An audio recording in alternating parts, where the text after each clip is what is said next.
everywhere.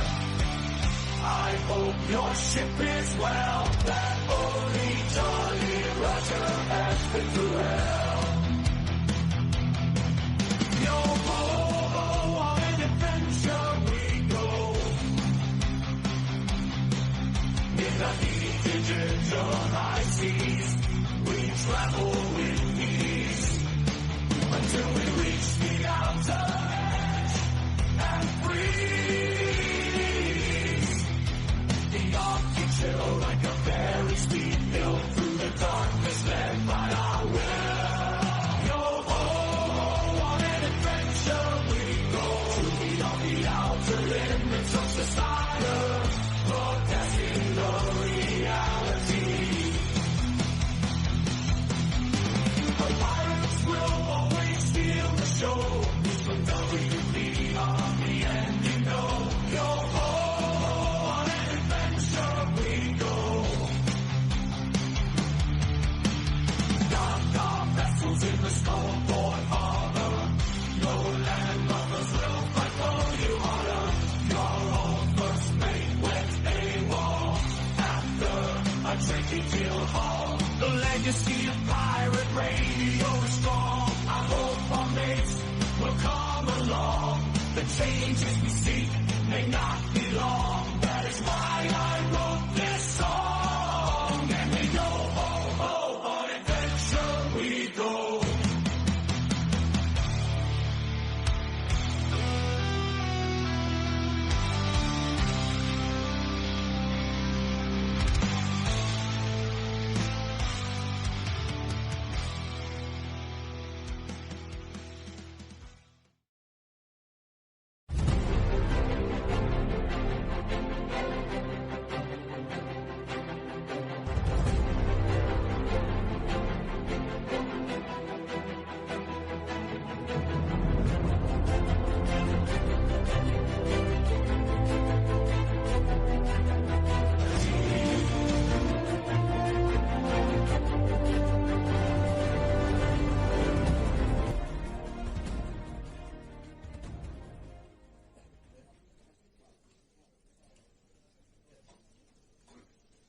Welcome everybody, friends, folks, foes, and fellow pirate mateys to our latest edition of World Pirate Radio News. It's show segment number 312 with yours truly, the Robin Hood's Chief Communications Officer, Jaffe Ryder. WPRPN.com is the website we will direct your attention to. Sign up is free. All you simply need is a username, password, and email. If you do happen to run into any problems along the way, be sure to get back to us via our main email, pirate1radio@protonmail.com. That's pirate, the numeral 1 radio at protonmail.com. We'll do whatever it takes to help smooth things over, get you sailing off into the sort of direction you hope to be. Be sure as well to check out the show description end of things. We got a lot of great, really helpful, interesting, informative links available via that end of the operation. So by all means, liking, commenting, sharing, remembering to hit notifications, subscription buttons, passing word on to friends, family, and co-workers, maybe foes as well too, who really knows. So friends, family, and co-workers really does help to go a long way. So definitely take a look at, once again, the show description. Keep in mind that we have the Patreon presence. We have a couple online merchandising outlets, along with, if you want to support us in other ways besides liking, commenting, sharing, and so forth, we have digital tokens, of course, the day and age where you can provide digital love and support to your favorite online underground indie content producer via minds.com. Other places such as, Well, Odyssey is one example where all you have to do is drop by and click on the links, take a little time to check out the content, watch the shows, leave contents similar to the system they have in place over on Minds, and you, as a content producer, immediately generate credit, which you then can further use for booster power to help get your shows or whatever it is that you've uh, made public out to a wider audience. So, yeah, and I've actually got indie music that people can access too. If you're interested in wanting to hear more about that, just send us an email, and you can find the links off of Jaffe's Man Cave. But I think during the pre-show, Mark here out of the UK was talking about sliding scale sort of approach. So just on a donation basis, pretty much is the way we work things there, and it's pretty straightforward and painless. And to cap it all off, let's not forget half of everything we do manage to generate goes directly back to charity. So it's all for a good cause, whether helping to cover our operating expenses here, or support the folks, who we ourselves do time and again throughout the course of the year. And the pinnacle season, of course, being Operation Secret Santa, where we engage in a 10-day telethon in support of the Christmas spirit, and doing what one can to reach out and help bring a little more joy and ray of hope into the lives of people who would otherwise remain complete strangers. So hashtag WWRHD, what would Robin Hood do? All right, well, we mentioned Mark out of the UK. We've got Australia connecting with us here, along with three of our, I wouldn't go so far as to say Yankees or Yanks. Not that I don't mind yanking people's chains from time to time. But not, well, let's not take that too far now. But Sonia, south of the Mason-Dixon line, I don't think Southerners take too kindly generally. Certain states, depends where you're located and how deep your roots go, I suppose, being referred to as Yankees. Isn't that right, Sonia? Yeah. Mm-hmm. Yeah. And welcome. I always was Well, the North people. What's that? You always what? I just always thought that they were like the North people. Right. I know a lot of people in Texas, so Mm-hmm. it's kind of like that. Well, it all goes back to the Civil War, from what I understand. So, welcome back. By the way, Yeah. you've been under the weather here the past little while. Do you want to get us updated on how that all played out? Yeah. I mean, it was just fine. I just didn't feel good for like a week or something, and that I feel much better now. Absolutely. I'm actually going to be participating in an EMF study that the Fluffy people are doing.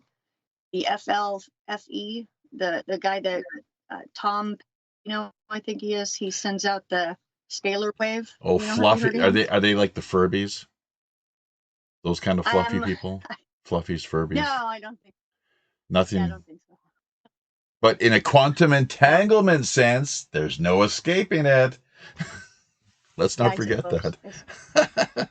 Yeah. So hopefully that'll help out. And they're going to give me like 6 months of free service, which is kind of cool. And they send out the wave that, like mitigates all the EMF. So, and I'll be able to tell. I'm pretty excited about like finding out if that actually works. Because I've had that service a couple of times because you can do a free trial. Oh, yeah. And I really didn't notice anything so much. Yeah. But, I okay. I wasn't really feeling the EMFs back then, but I really feel them now. And I think that's part of the reason that that I was not feeling good for a while. Because that stuff messes with your cells, like in your body, you know? Well, so what you're saying is you're going to become even more of a targeted individual than you already were. You're setting yourself up Well, what for do you, this one.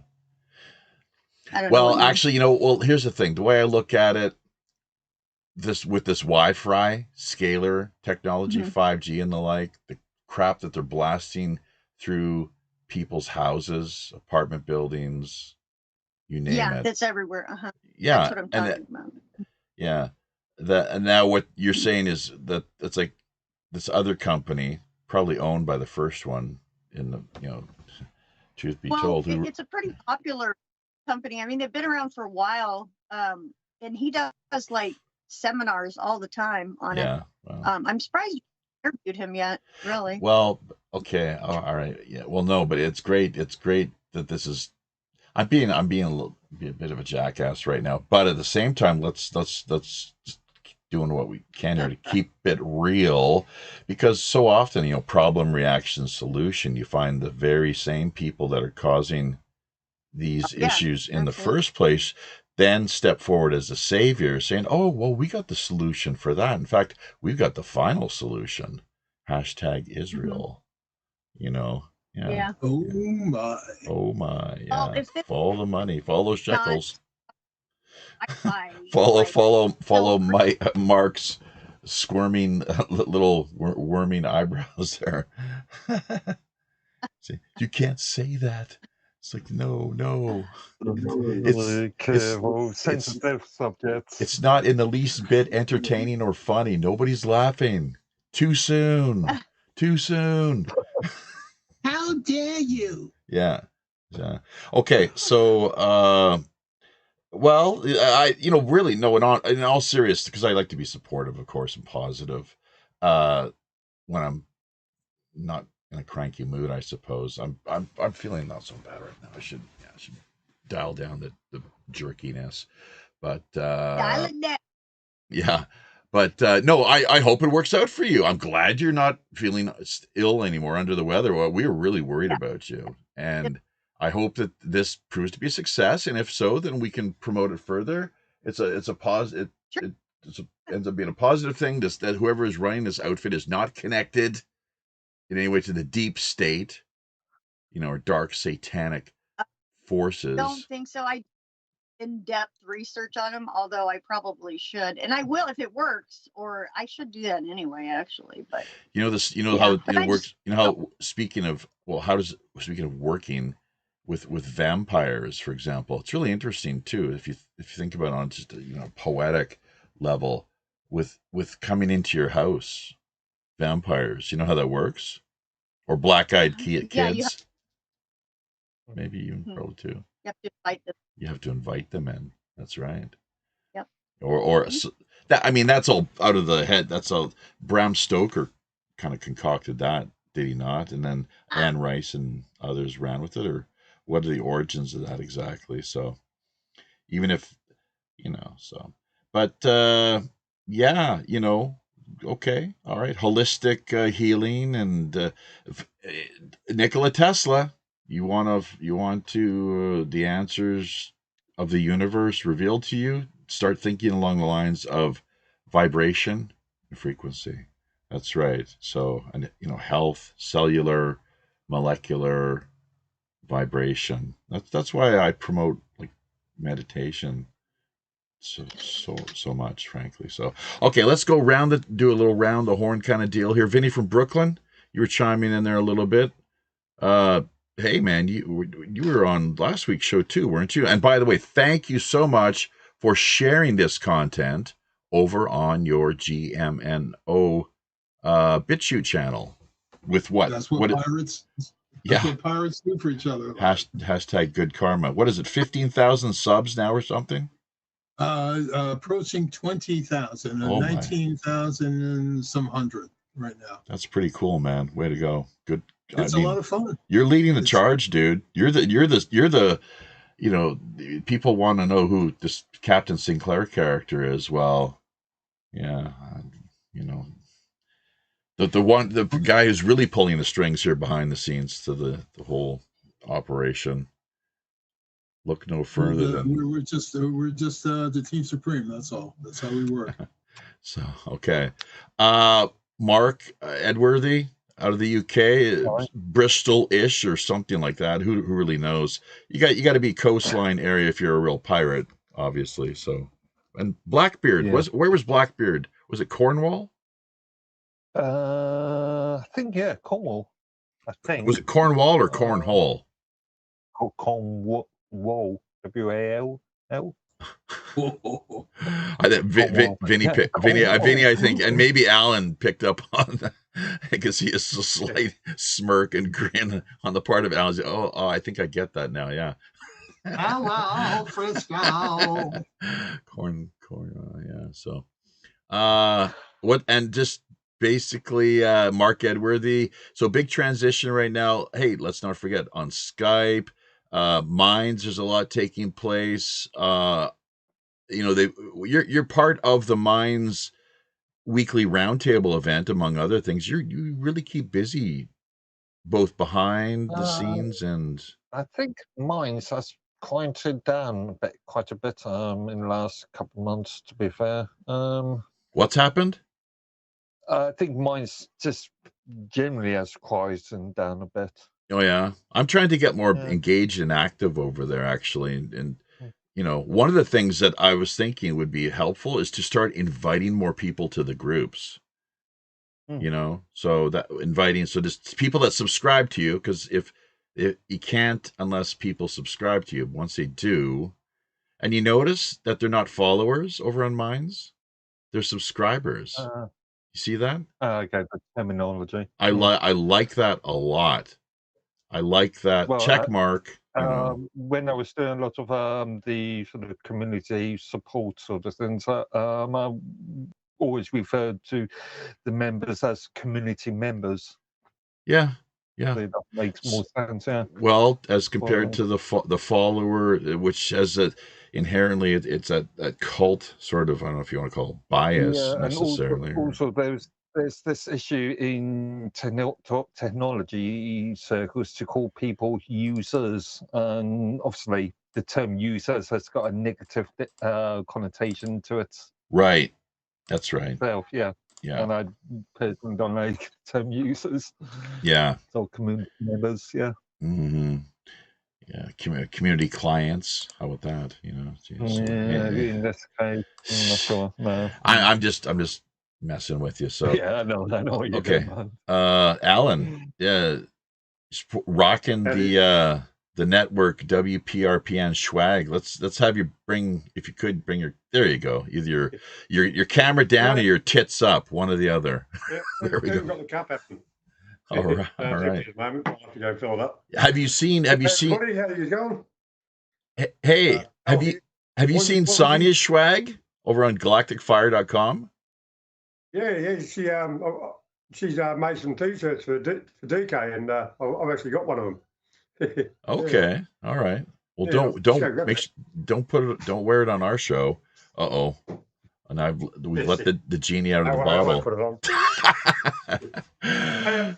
I'm just promoting Sonia's work. Oh, that's cool. What is that? Like a middle finger to the world? Actually says DK. Okay. What does DK stand for exactly? A swear word. Oh, okay. It's the second word. Yeah. Swear word. Well, I know where you're heading with that one. So he's DK's doing a pretty good show on Sundays actually at the moment. He's he's thank you, Alan. Staying sober for it, and it's quite interesting. Sorry. Sonia, go ahead. Yeah, keyword is what it means. Yeah, of course. Yeah, Jeffrey was just trying to get me to put shit on DK. I actually, and Alan's one of the guys, the second person who ever bought anything from the shop so far. So. Good stuff. Well, that's one for the history books. Way to go! Hashtag. Yes, history. Thank you, Alan. No worries. It was while I was over in New Zealand because I just got back from New Zealand recently. Yep. That was quite a good trip. Yeah, sort of travel around a bit, drank a lot of beer, as you do. Okay, and you did how long did you stay with Davin for then exactly? Well, I was in New Zealand 6 weeks. Most of the time was at his place, but I did go out on my own a couple of times. He let you. He actually let you out on your own. Yes. That kind of dangerous. That's not quite the way it goes, but you tell yourself that if you want. One of the first trips we went down to Invercargill. You know where Invercargill is? No, it's something. I've Cargill. I'm familiar with. It's like Well, have you seen the movie World's Fastest Indian? Oh, Invercargill. Yeah. Wait a minute. This is the movie you were talking about before, dealing with the auto racer. Yeah, World's Fastest Indian, and it turned out like the first road trip motorbike down there was down south to Invercargill, and we turned up, and it just happened to be the same weekend as the Burt Munro Festival, and we got to watch some beach races, and it was a really good time. It was just just perfect timing to enter Invercargill, and it took lots of photos and things, but I haven't got them here. So they were chasing a lot of these people, but nobody got hurt in the process, did they? Who turned out like what these days? What do? They recruit like the indigenous people of the island, and how much of a head start do they give them usually? I don't know where you're going with this. Well, they got it. I mean, for the who came out on top. I mean, what happens? Like, is you're too slow, that can't. It doesn't usually work out well for them, does it? Like, are you talking about the beach races or the races in? Is it? No. Do they let the fastest Indian get away? Or what exactly? You know, we see what's been happening over, stateside with these people, the illegals, people undocumented. You have no idea what I'm talking about, do you? So you got to at least let the fastest one get away and make his way back to his tribe and tell the rest what the hell's going on. Jaffy. I'm talking about a movie that had Anthony Hopkins in it. It's the Indian motorcycle, I guess, is what it's. Yeah, it is. Oh, awesome. I see. The penny drop. Okay, a little confused there.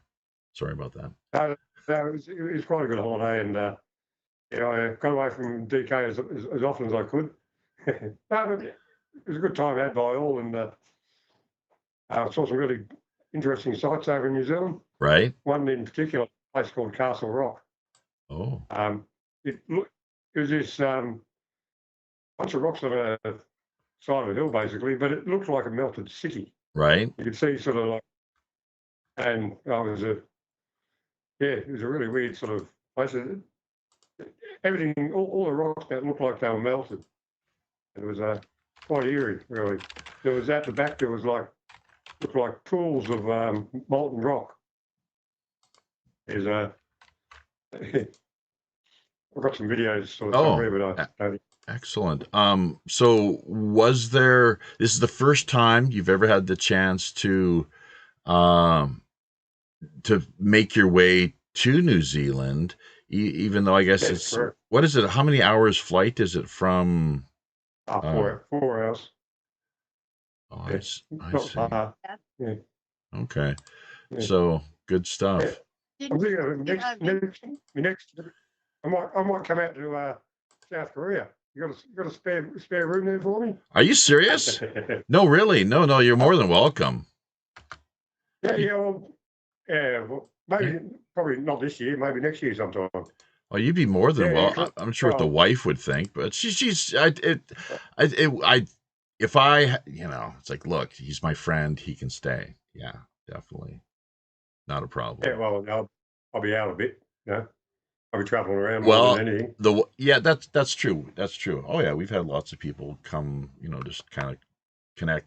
It's more like a home base, and then as they come and they go, and we hang out, spend a few days together, and good times. And I'll tell you what, there's the beer aplenty here, so no problem there. Well, that's part of the main reason I'm going. Because I already know what you look like now, so that's not a thing. Oh, so it's. Geez, well, maybe it is for the sex then. After all, God, I don't know. That's terrible. Maybe we ought to be a dry visit. Yeah, maybe about to rule the alcohol completely. Yes, well, out. Moving on to something a little different. There's an election being called here in Australia. Oh yeah, right? How about that? Oh well, okay, all right. A lot of the alternative media are just telling people, instead of voting for this party or that party or whatever, don't vote at all.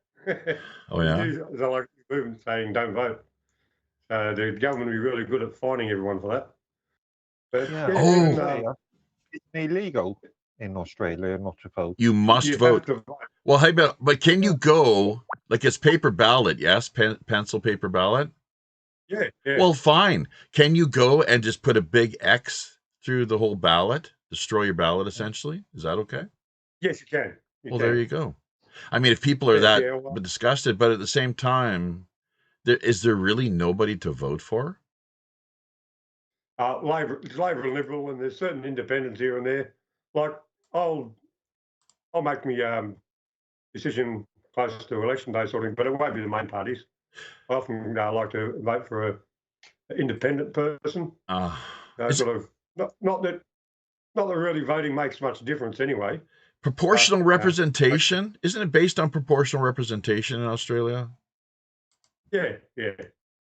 So they can do whatever they want with your vote. In other words, right? Well, yeah. In Canada and the U.S., most of the people, typically congressmen, senators. I'm not sure how they play on the presidential front, but I guess that's where you have the popular vote. That's where that comes in the picture. But in Canada, so often you'll find like at one constituency, one area of one province where there's, you have someone that's been elected to parliament, and they will get in with maybe 30% of the vote, maybe. Right. And the rest just gets divided up among other candidates and completely discarded and ignored. So it's just it's cast aside and it's trashed, essentially. It's forgotten about. So, and then you got these assholes like Trudeau, and others who pay endless lip service to the democratic values of our just incredible, the society that we have here, as Canada and Canadians, we, such our democratic values and democratic institutions. It sounds like hot garbage to me. Like it's just bullshit. They have there's no legitimacy to something like that. If they brought in a proportional representation system, far more representation, far more legitimacy. Like, come on, folks. If voting made a difference, they would have made it illegal by now. Yeah, who is it? Mark. Jaffe, you know what it sounds like to me? It sounds like a load of hot garbage. Yeah, pretty much. Yeah, I guess. Yeah, gives the masses something to talk about. Yeah, keep them distracted, make them think they know they've got a say in it all. Which is just what they want. And here we are talking about it. Right. Well, I mean, no. The thing about it, though, too, is when it comes time to fly into action and to be engaged where you can potentially, then we need to do that as well. Obviously, I would argue, and that's, look no further. Very inspiring speech from, I think it was JFK, and I think it was the Secret Society speech, if I'm not mistaken, 1960, was it 1 or too, and there was some ritzy event where he was speaking in front of like the American Press Corps, basically, and he referenced the ancient Athenian lawmaker Solon. It's Solon, Sol meaning sun. Interestingly, like sun, Solon, solar. Yeah. So, but what the way that he argued things, Mr. Ancient Athenian Solon, was that anytime controversy rears its ugly head, that you have a duty. We have a duty to to confront it head on, basically, to look at it head on, and to have it addressed, to deal with it, not to turn and head for the hills, or just completely, take an apathetic. See, Jeffy, that's the trick that these idiots thought that they could get away with, right? They could just go in and say, "Oh, I'm sorry, I did a bad job. I guess I'll resign," right? And then just go away, and the problem is someone else's problem. No, that's not how it works, freaks. You took an oath to perform a function. You failed to perform that function in the best sense. In the worst sense, you did it on purpose, bastard. You're going to hang for it. That's what they don't get. They've been trying to talk us out of it for the last 5 years, especially since we caught them trying to murder us all. Yeah, will they face any consequences though? That's the question. You're talking. Well, if we don't do anything about it, they won't. But I think that's the whole difference. They'll just do it all over again. They will do it all over again. If they can get away with it. I don't think they can put the genie back in the bottle. It's not. I think they've let way too much information out. Do you know that Trump apparently was teasing a potential third term? I was just going to mention that. Yeah, what do you think? I think it's partly just to trigger these freaks. Yes, but it also can be done. You'd have to partly revise the Constitution or something with the 22nd Amendment. That they have to play around with. Something to that effect. So, but look, we haven't got around to introducing Alan, actually, and he might have be here just for a limited period of time because of his work schedule. Mr. Alan Tankman Fredrickson, out of Fort Collins, Colorado, the highly committed, ever energetic, and luminary, leading, really just the force behind HomeNetwork.tv project, along, I guess, with in part Robert Morningstar. But how are things going this fine evening, assuming it is all that fine? Left. Slightly to the left. Oh, okay. I think I've lost center, but then again, so have the liberals and stuff like that. So I'm still trying to position myself somewhere in the middle. Our OBS is slightly to the right as far as what we're seeing on our screen here. You're sharing with the rest of the world. That's okay. Yeah. Now, are you saying that you lean slightly to the left? Have you done the political compass test? Is that what you're getting at? Well, actually, I found out that I'm a conservative and a liberal. It depends on what you're talking about. Exactly. If my kids want ice cream for breakfast, I guess I'm a conservative and an asshole. Yeah. If they want to sit there and bring their homework, from school and get my help, I guess I'm a liberal. I'll sit there and tell them all about it. But, I don't see where anyone could actually be a full liberal, because the first thing a liberal has to do is go out and find someone else in order to make the rules for them. I don't need that. So there's a lot of different ways of breaking that one down, for sure, in the way that we apply these labels. The categories are formed, of liberal and conservative, and it's morphed throughout the years too. Most definitely, from the classic the philosophical liberal or conservative, and then what we especially confusing in Canada, the parties that have flipped back and forth on one another, like time and again, kind of almost depending on which way the wind is blowing. Right. Again, sorry, I was just going to say, morphed or abused. What are you talking about? Yeah. And issues as well. It depends on the issue that we're looking at too. But what do you mean morphed or abused? Well, you use the term morphed. Sure. So I'm just wondering, with all the conversations about the far right and the extreme socialists and stuff. I'm thinking, have some of these definitions terms been abused? I mean, Hell yeah! We hear Oh, hugely, of course. Nazi or something. Yeah, of course. So it's rhetoric. It's like heated rhetoric and How attacking. dare you mislabel me? I'm a conservative liberal fluffy. That's what I am. I'm a conservative liberal fluffy. So there you are. Fluffy. Yeah. Did you just fart? You just fart or something? What's going on? Or is it because of your love of cats? It's, you know. My love of cats. I see. Okay.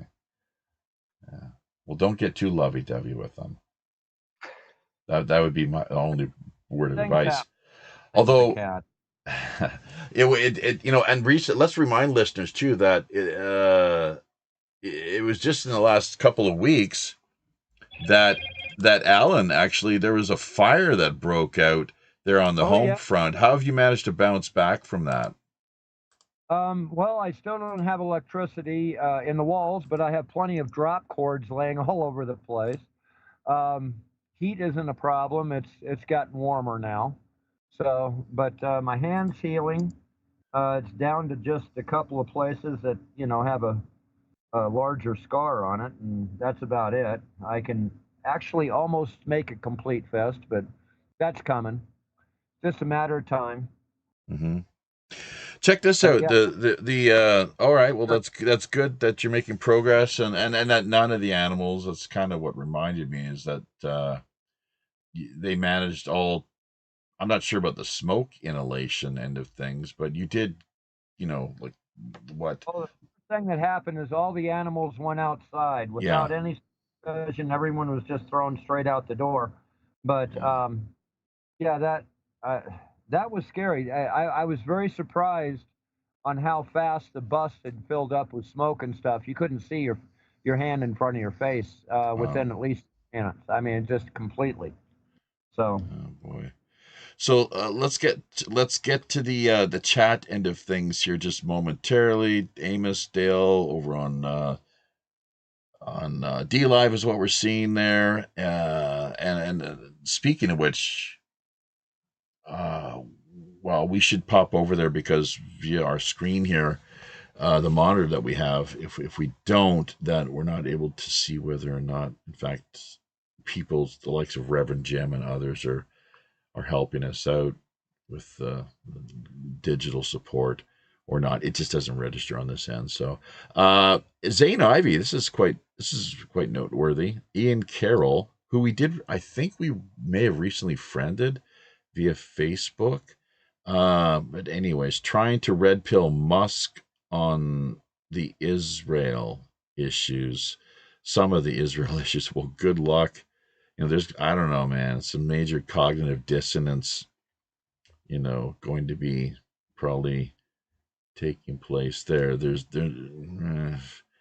He might, you know, and maybe, who knows, he might come to greater understanding with respect to the history and so forth. And then, you know, just how he decides, what he decides to make of it all will be up to him, as with anyone else that's, you know, active at that level within the political. What? Hang on, breaking. Whoop, whoop, whoop, whoop. What? Does that face look familiar to anyone? What? Whoa. Alan, do you see what I'm seeing? Yes, where did you get that? Did you hear about this? Holy shit. Were you there for this? Man claiming to be drug dealer. He called the deputies reporting stolen. I'm not even going to say what that is because of YouTube nonsense, but still, wow, read that. How about that article? That is wild, man. Whoa. They've thrown him in with P. Diddy? Oh, my. I can't believe it's not Butterfield. What's that all about? What do you mean I can't believe it's not on Butterfield? How about that? Oh, Trump. So, jeez. Poor Oh, Dan. yeah, where'd you get them from, Jeffy? You found them on the news, eh? What? The ginger kid and P. Diddy? Yeah, where'd you find all them? What'd you make them yourself? We actually, it was an anonymous tipster that sent them our way. So we had nothing to do with it, other than the fact that we had them. They were sent to us, and there's pretty much there's nothing hardly at all. Like if we come across something throughout the course of the week, we add it to the slideshow. That's kind of how it works. So that's pretty liberal of us, I guess you could say, on our part. Or we're conservative. We're conserving history, right? We're capturing history as it unfolds. Go ahead. And you put them in the chat so that I can download them. I'm sure DK would like to see them himself. Well, he'll have to pay a pretty penny for that if that's the case. Yeah. Oh, yeah, well.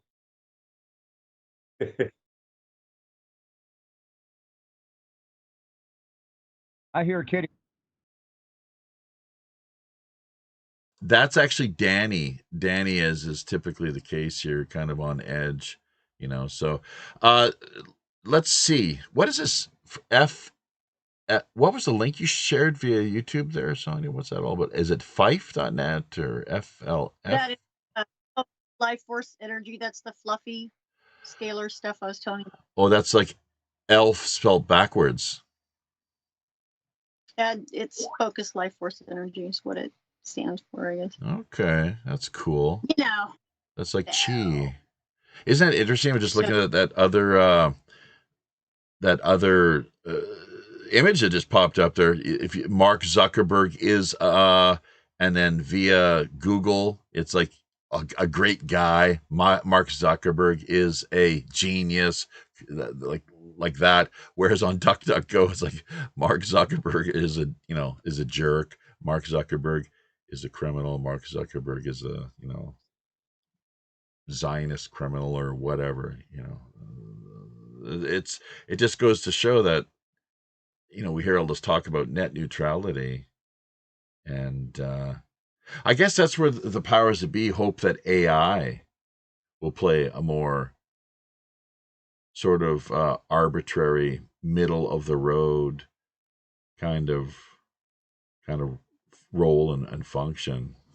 But we'll leave that aside for now.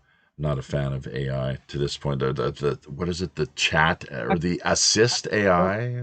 There isn't too much we can do about AI. First of all, Windows 10 has Cortina on that, and whether it's active or not, it's still active in the background.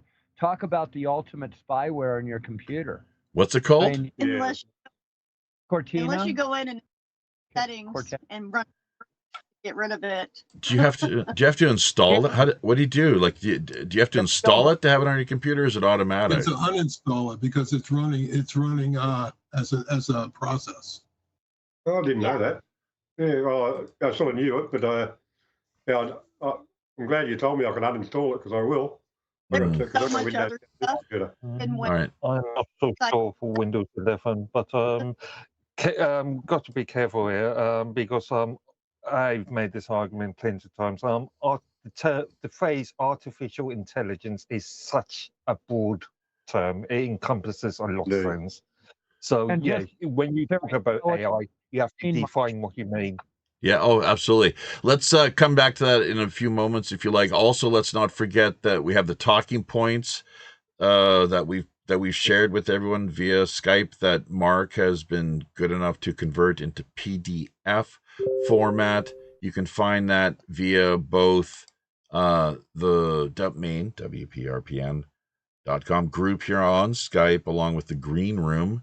So, Zane adding here that, frankly, although he's not a Frankist, not surprised at how much the JQ Israel issues are being freely discussed and allowed on social media, including Facebook and YouTube. Well, I'm not sure if that's what contributed to having our accounts suspended over on X or not. Several months ago now, probably right at the start of the new year, I guess. Anything went off. How did we get off of X? What happened there? Oh, with us? Yeah, I don't know, I man. mean, I really don't know. I have no idea. You So never know because they never tell you.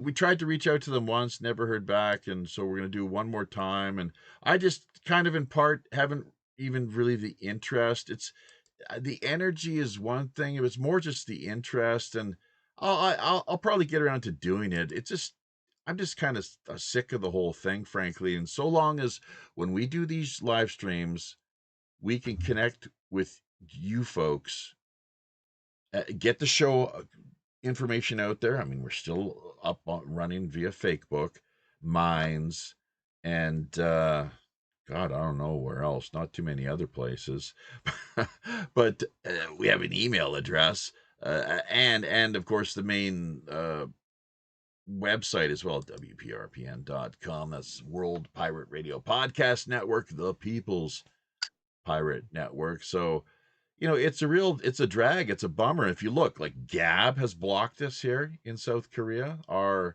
ISP has been, we've been, what is the word? Not doxed. God almighty, what is it called? You've been shadow banned.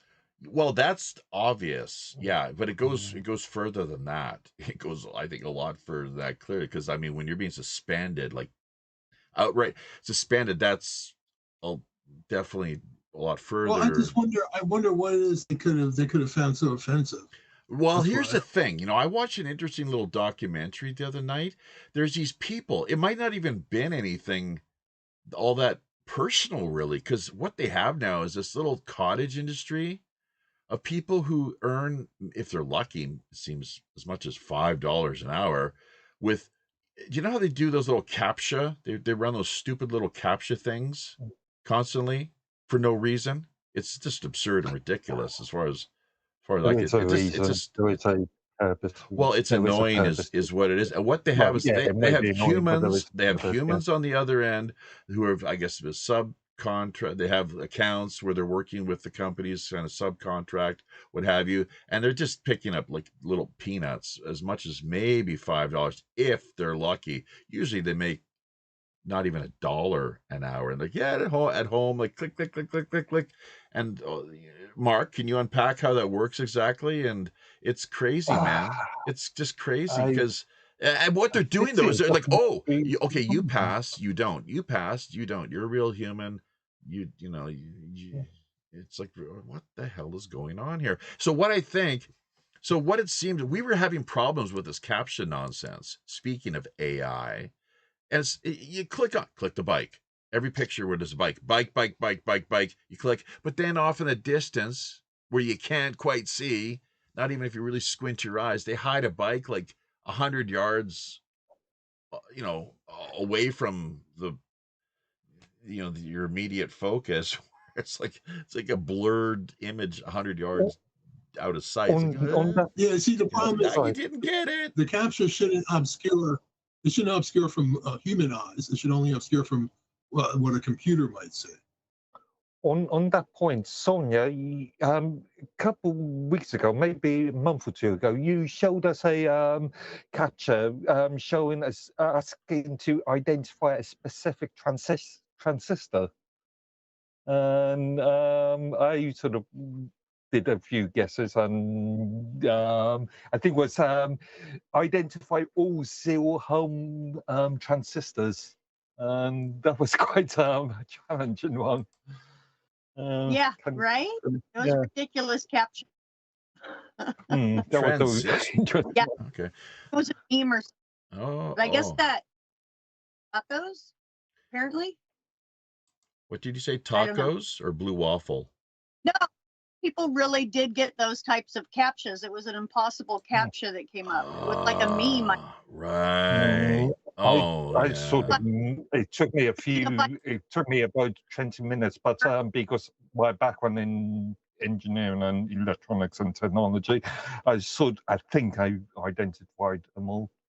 Whoa. Okay, breaking. What happened to Virginia Giuffre in serious condition? What's the deal there? Well, did you hear Epstein said she had 4 days to live? Epstein's dead, isn't he? Who's Anyone believes that, they're insane. well, okay. Someone stole my line. Who believes that? What are you talking about? Epstein said she had 4 days to live. Yeah, just reporting the news, guy. What? On the BBC reports that Epstein claims she has only 4 days to live.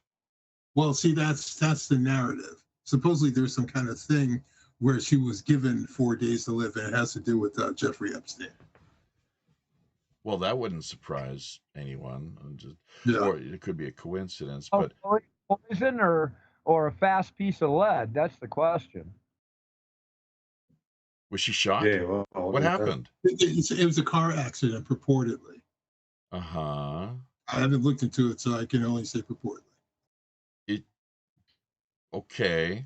Well, what about the condition of the other driver? See, that's why I have no information on any of that. That's okay. Why. All right. And were both cars were they self-driving? See, that's a good question. See, I got to check in all this stuff because it'll send you off on a dumb rabbit hole. Right. Do you know that apparently, anything with the computer chip can be hacked? You're aware of that, right? Of course. Anything with a computer chip can be hacked.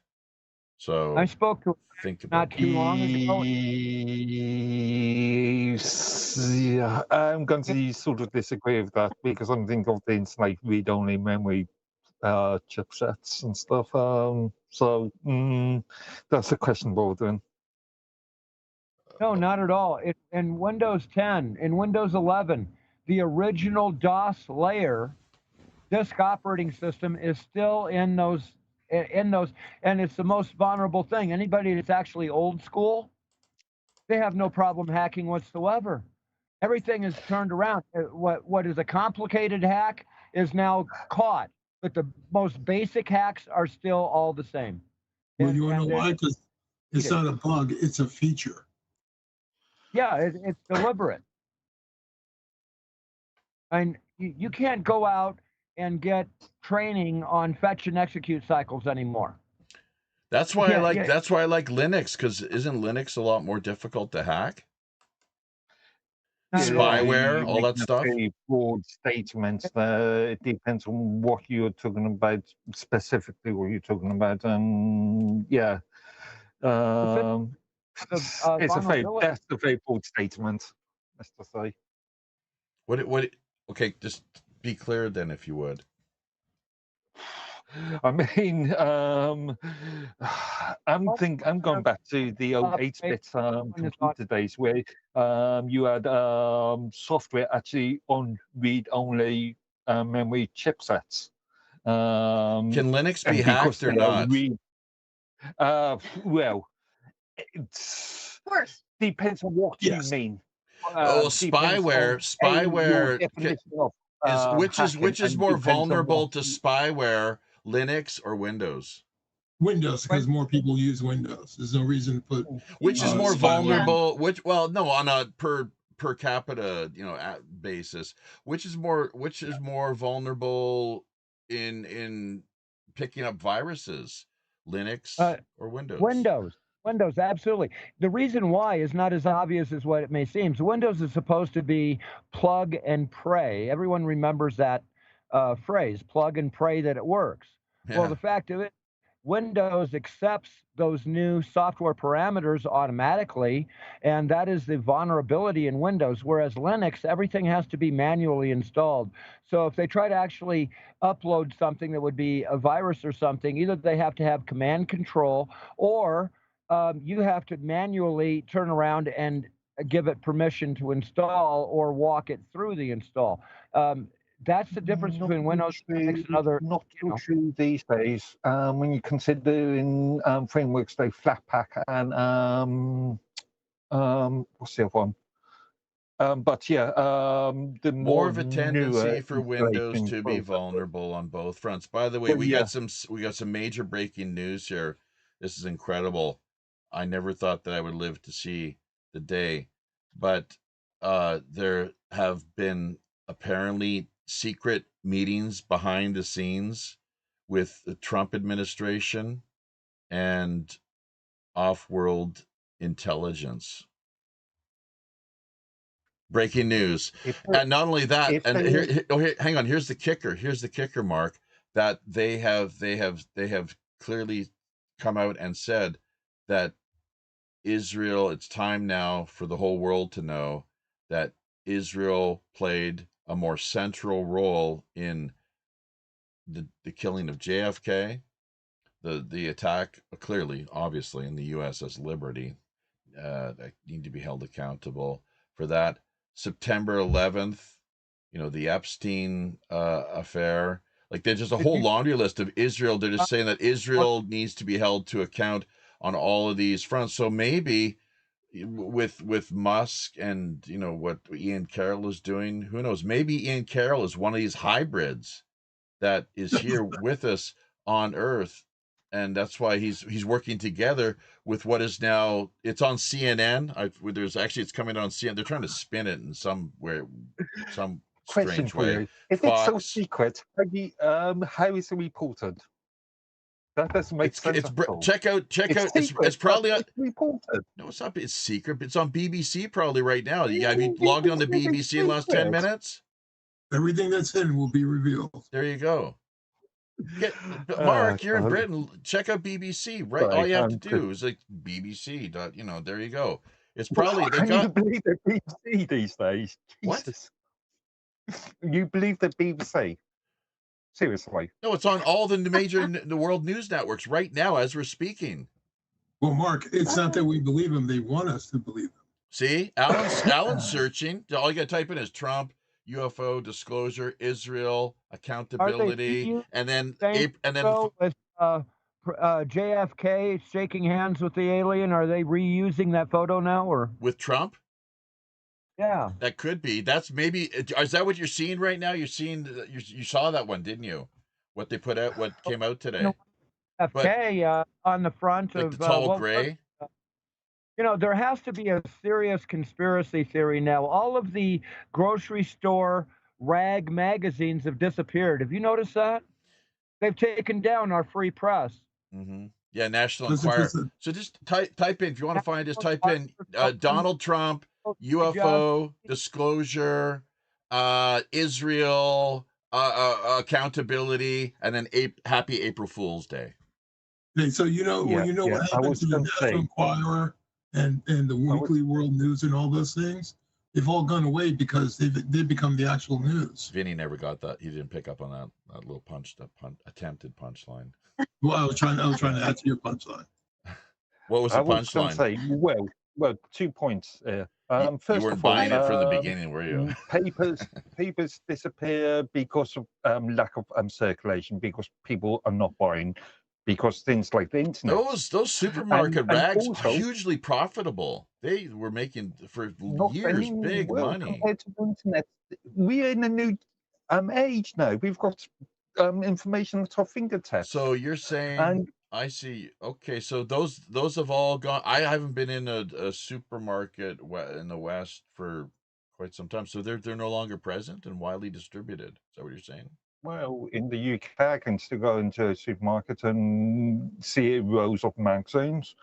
Well, things like the tabloids, though, like News of the World, National Enquirer. Yeah. I mean, look, what was Rupert Murdoch? What was he all about? It's like this kind of celebrity? What's the Daily Mail? I mean, what's that consist of, really? It's just one celebrity gossip story to the next, really, right? Well, Jeffy, that's funny because the Daily Mail over here actually tells hard-hitting stories. The U.S. version of the Daily Mail, which is what? Well, it's they call it the Daily Mail. They call it the same name. but it's the U.S. version that actually tell better stories. Is it It's owned by amazing. the same people? That I've got to look into, right? Because Yeah. I don't think they get away with that, Part right? of Murdoch's press. Okay, so Daily Mail, News of the World. Yeah, like who know? I don't know what he owns and controls exactly. But so.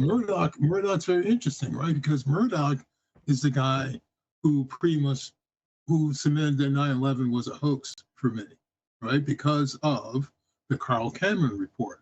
Well, the 4 parts that we got. People don't know that the Carl Cameron report was supposed to be 12 parts. Never even heard of it. Well, this is they discussed Kalia, and I made up a tagline for that. Kalia turned our wiretap infrastructure into a megaphone.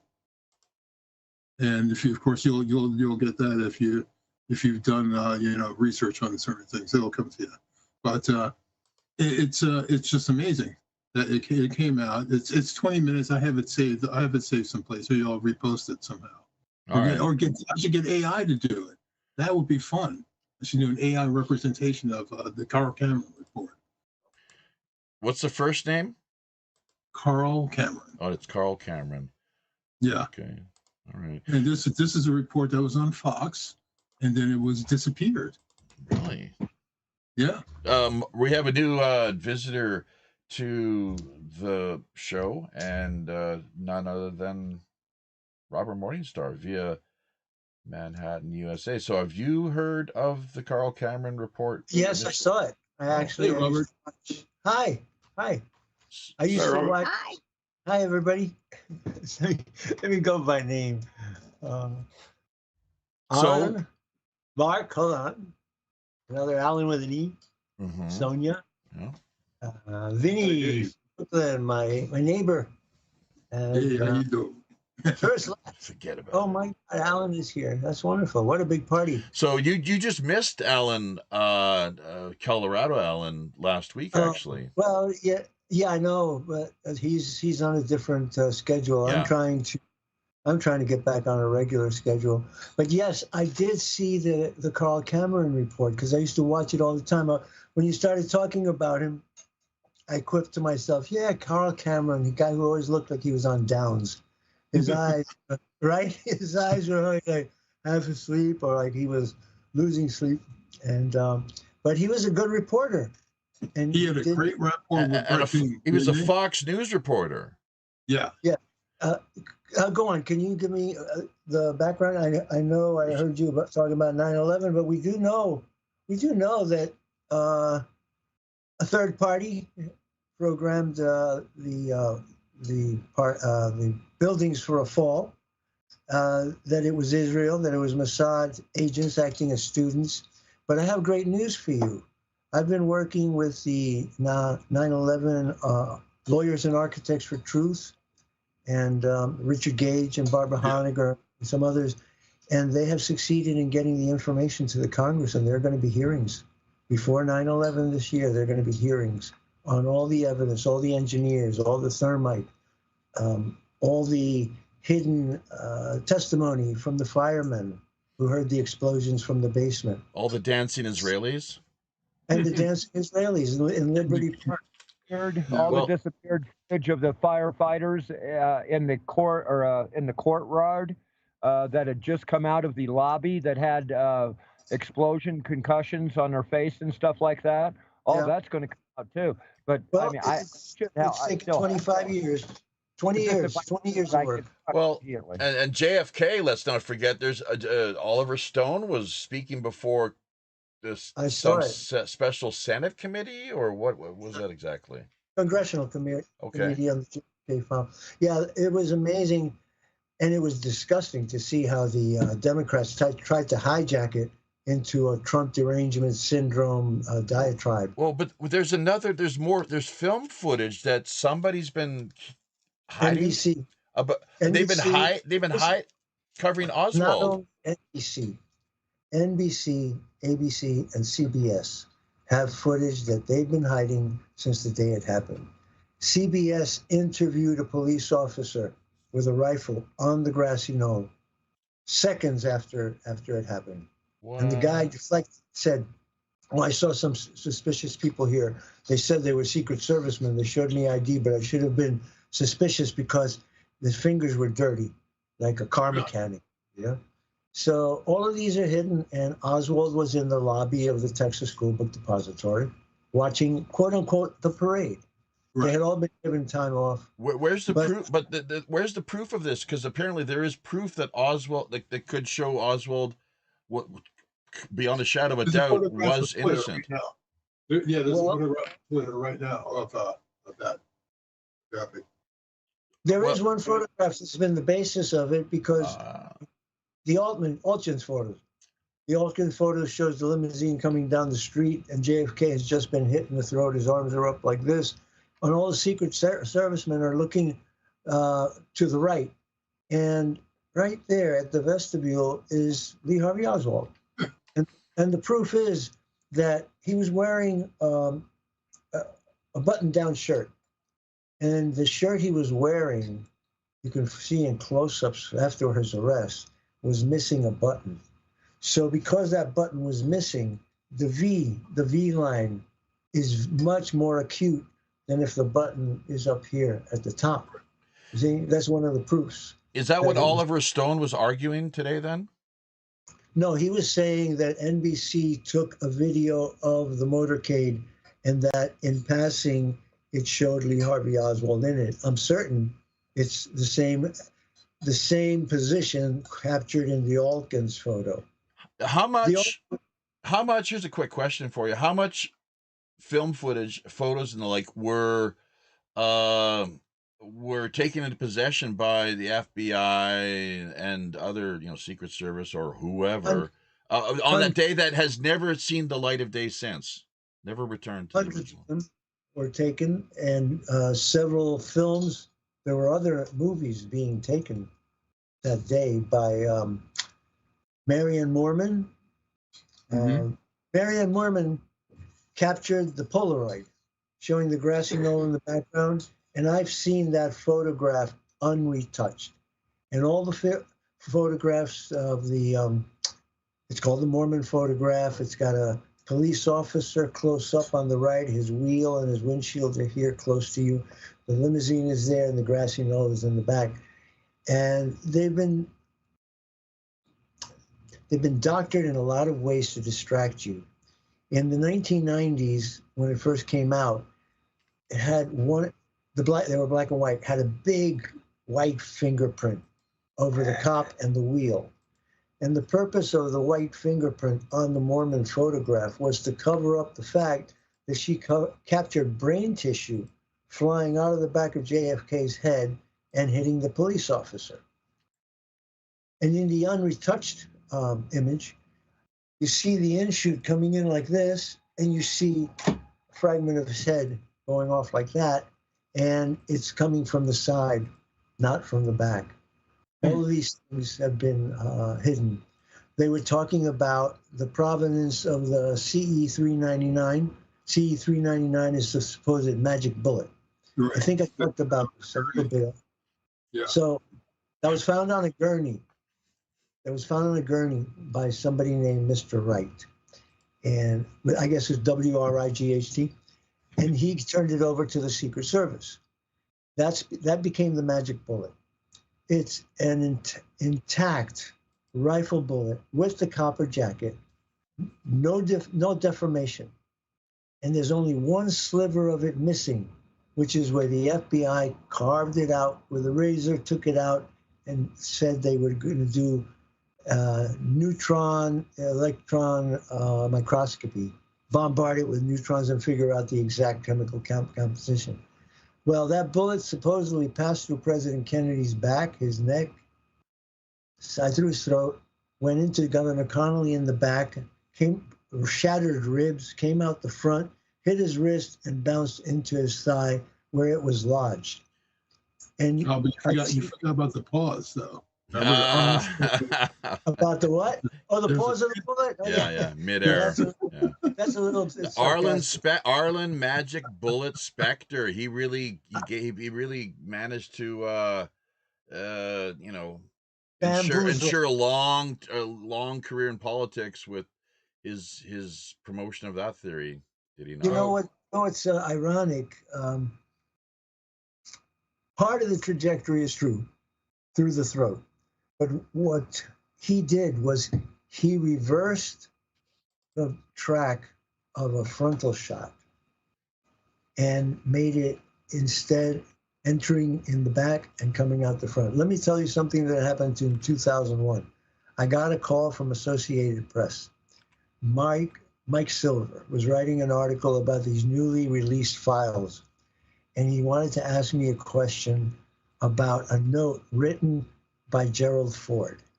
And the note said, I recommend that the back wound be moved down about 6 inches and that that drawing be redrawn. And he was taken up on that. And he said, I was just trying to clarify something for history.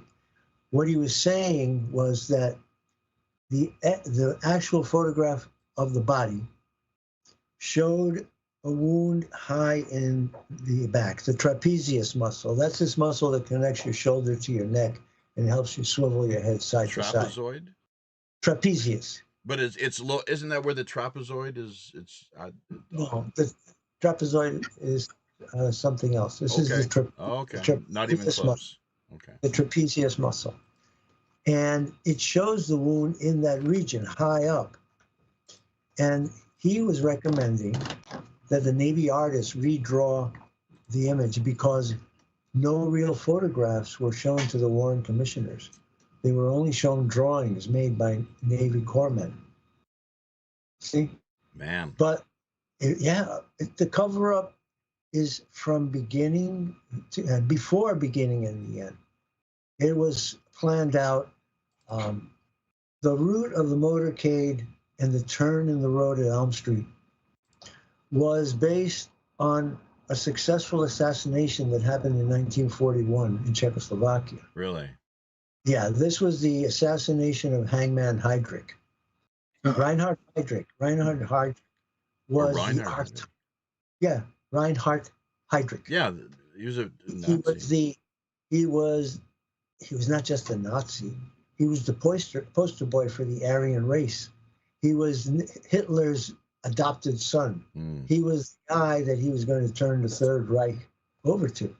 So then when the Germans were very easy by comparison on the Czechs because they told the Czechs that they were Aryans too. And started a propaganda program to lure them into the Third Reich and be part of the Reich and be more Germanic than Czech. And they were succeeding.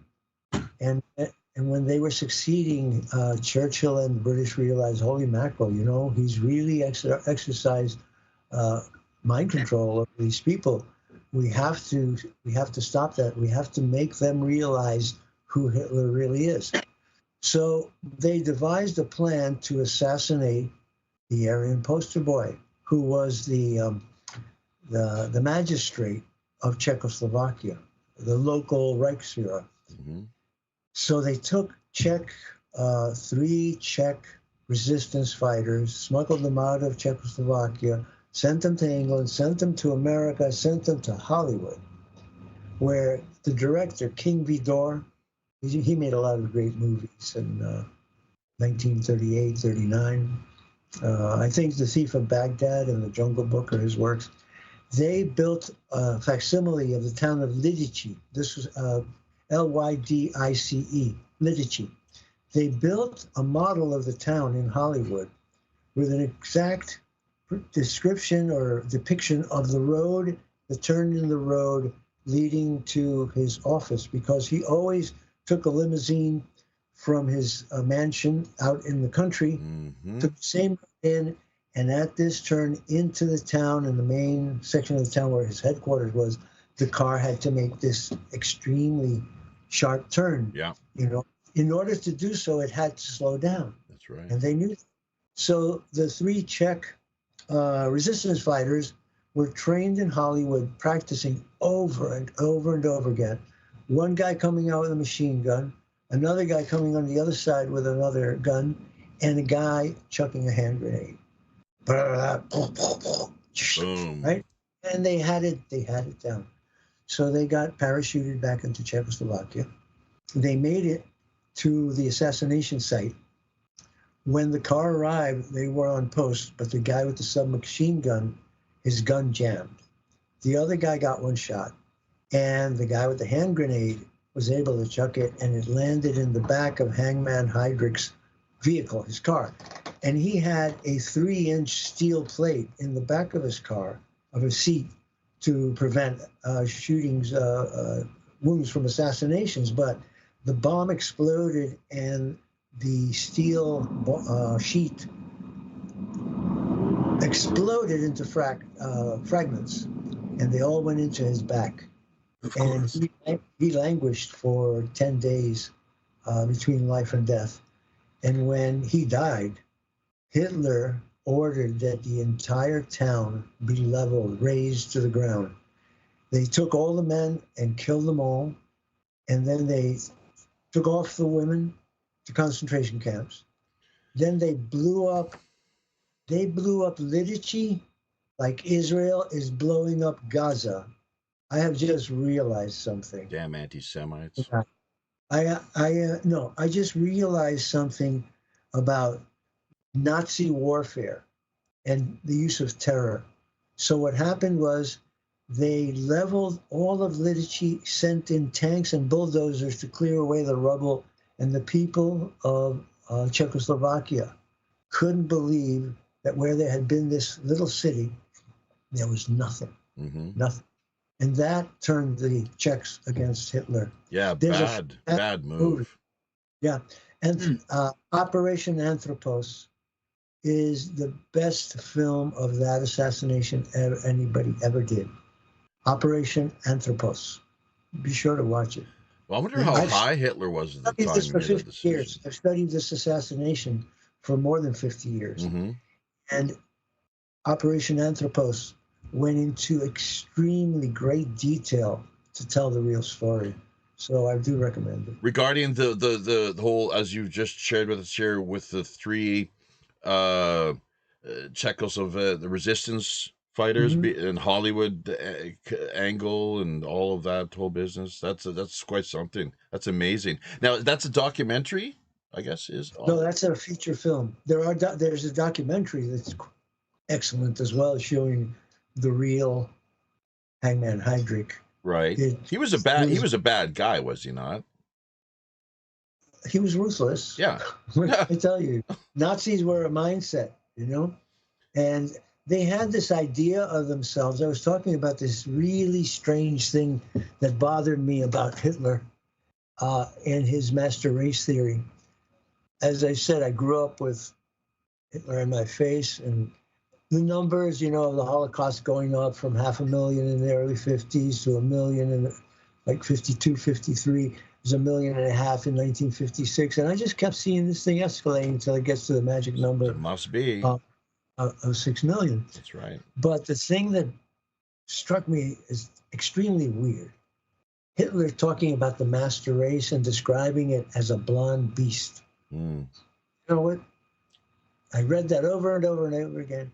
Heard it, didn't make any sense to me until I read William Mills Tompkins' Selected by Extraterrestrials. And he was with the Office of Naval Intelligence, and he wrote that in 1940, the U.S. Navy, Naval Intelligence, discovered that Hitler was working on genetic modification of a human being, and that they had made contact with an extraterrestrial race. And the extraterrestrial race was working with the Nazis to create a hybrid. And there was the answer to my question of 50 years. What is a blonde beast? Who could conceive of such a thing? Friedrich Nietzsche. What would you get? Right. I don't know. I didn't read his saying that, but what would you get if you crossed a blonde, blue-eyed, a Nazi German with a reptilian? I think you get blonde beast. Yeah, Germans had this race and purification that they had. How come they allied with all things Japan? That's because of Tibet. Because of Tibet. They tracked the race, the Aryan race. They did Honorary. No, it wasn't honorary. Honorary Aryans. Right. Well, maybe they called them that, but they felt that they were the descendants of the same root race Right. that the Tibetans came from. The connection to Japan is that Tibetan Buddhism is directly linked to Japan. Shinto Buddhism did not get there through China. There's no direct link from Tibet to China to Shinto. The link is from Tibet to Japan. Really? Shinto. And that's where the Axis theology, you might say, their philosophy, theology, and anthropology merged. That's fascinating. I had no idea. I'd love to investigate this further. We were talking about one of those books, Morning of the Magician. Yes. Yeah, the Green Dragon Society, was that what they were called? That's right. Yeah. And do you know, this is interesting. That was Haushofer. Well, and do you know at the end of the war that the Nazis wiped out all of the Tibetans that they had? Yes, they said mass suicide, but they were called the Green Men for whatever reason. I don't know if they wore green robes or they had green skin, but they were called the Green Men, and it was a sect of Tibetan Buddhist monks that were there in Berlin doing their mantras for Nazi victory. Right. Because the Dalai Lama was allied with Hitler during World War II. And Allied pilots dreaded the thought, flying over the hump, trying to supply India with supplies and China, the Burma Road, all of that, that's over the hump. And American pilots dreaded getting shot down because they were instantly killed and hacked to death and dismembered and fed to and did that, and how often did that actually occur? How many were shot down or had mechanical issues in their they as much as possible they tried to land on the Indian side of the Himalayas. I don't have the exact number, but it was many. Wow. Those were DC-3s, 2-engine airliners. Incredible. Vintage, say. Oh, I wonder if he had any information. If they had any information about what they released just recently, that Hitler actually escaped to Argentina. I broke that story in 2014 on Coast to Coast. Because you know where I found it? Great. Well, I found it in the FBI files. One night in 2014, I was channel surfing, and I typed in FBI.gov, and there it was, and I said, it was called the FBI Reading Room. So I said, what is this? I went in there, FBI.gov, bingo, search. I sat there and said, search, Hitler. And 2 documents came out. One was a letter written in 1945 by an Argentinian to the FBI through an intermediary in Argentina, telling him that he had met 2 German submarines on the coast of Argentina, having been sent there with a 10-mule pack team, and that they received 50 Germans, including women, off these 2 submarines, and that they trekked in for 10 days. They trekked into the interior of Argentina till they got to a safe house, and that one of those people was Adolf Hitler. Yeah, the other document was a report, again from Argentina, and a photograph of a man sitting next to a man who looked just like Hitler, claiming that was a photograph that had been taken recently down in Argentina. And then the third thing is I knew a ufologist named Warren Stevens, who wrote a book called Extraterrestrials from the Pleiadians. He was Canadian too, wasn't he? Well, he served in the American Air Force, and he was a colonel. Okay. I think he met with him, but he said to us that he had gone to South America twice, that he had sat for Mass where Father Adolf Hitler, under assumed name, was a Catholic priest and offered Mass and gave him communion. Imagine that. Didn't he want to be a priest as a youth, Hitler? Exactly. Yeah, he was very fervent Catholic, Austrian Catholic. And it's all. Oh yeah, but I thought you were going to talk about Milei, the president Milei of Argentina. He refused to give up the documents that they have on Hitler. What? As of when? As of just this week? Just this week. Yeah, 3 days ago. Something like that. Really? So they do have documents on him, but they just gatekeeping, hey? So well, I hadn't read them, but I knew about that myself for some time, you know. Right. Well, you know, those of us who research and do our homework, we really do find out things, and then the skeptics say, "No, we can't believe that," you know. And then all of a sudden, well, code name Grey Wolf. Who's Grey Wolf? Well, he's had his hand up for a long time now, but I think he's. I just had it left up there. What did I want to say? Of course, I don't remember exactly what it was I want to say, but I think it was about the 22nd. It was about the 22nd Amendment, and we did discuss that. So you know. Wait a minute. Well, just to refresh, then 22nd. Oh yeah, Trump in the third term. Yeah. Well, let's hit on that, and then we got to cut away to commercial break. No, there's a reason for that being there. And as much as I love Trump, I would not like to see him do that. I don't think it's going to happen. He would be too old. He's 78. He's old now. I mean, I'm old. Yeah. Jesus, what are we talking about? But we're a different model, you know, of old. The old of now is not the old of the 1950s. I had a big surprise. I was watching a 1950s film noir, and it was about the mafia, and they're going to fire their bookkeeper, and the guy walks in about to be fired, and he looks like he's 85 years old, and the guy fires him, and he says, "No, how can you do that? What am I going to do? I'm 54 years old. What can I do?" Really? And I'm going, wow. 54 in 1950, 84 in 2025. We are living longer, better lives. Yeah. So we also retain more. You know, the more history. Kirk Douglas was doing.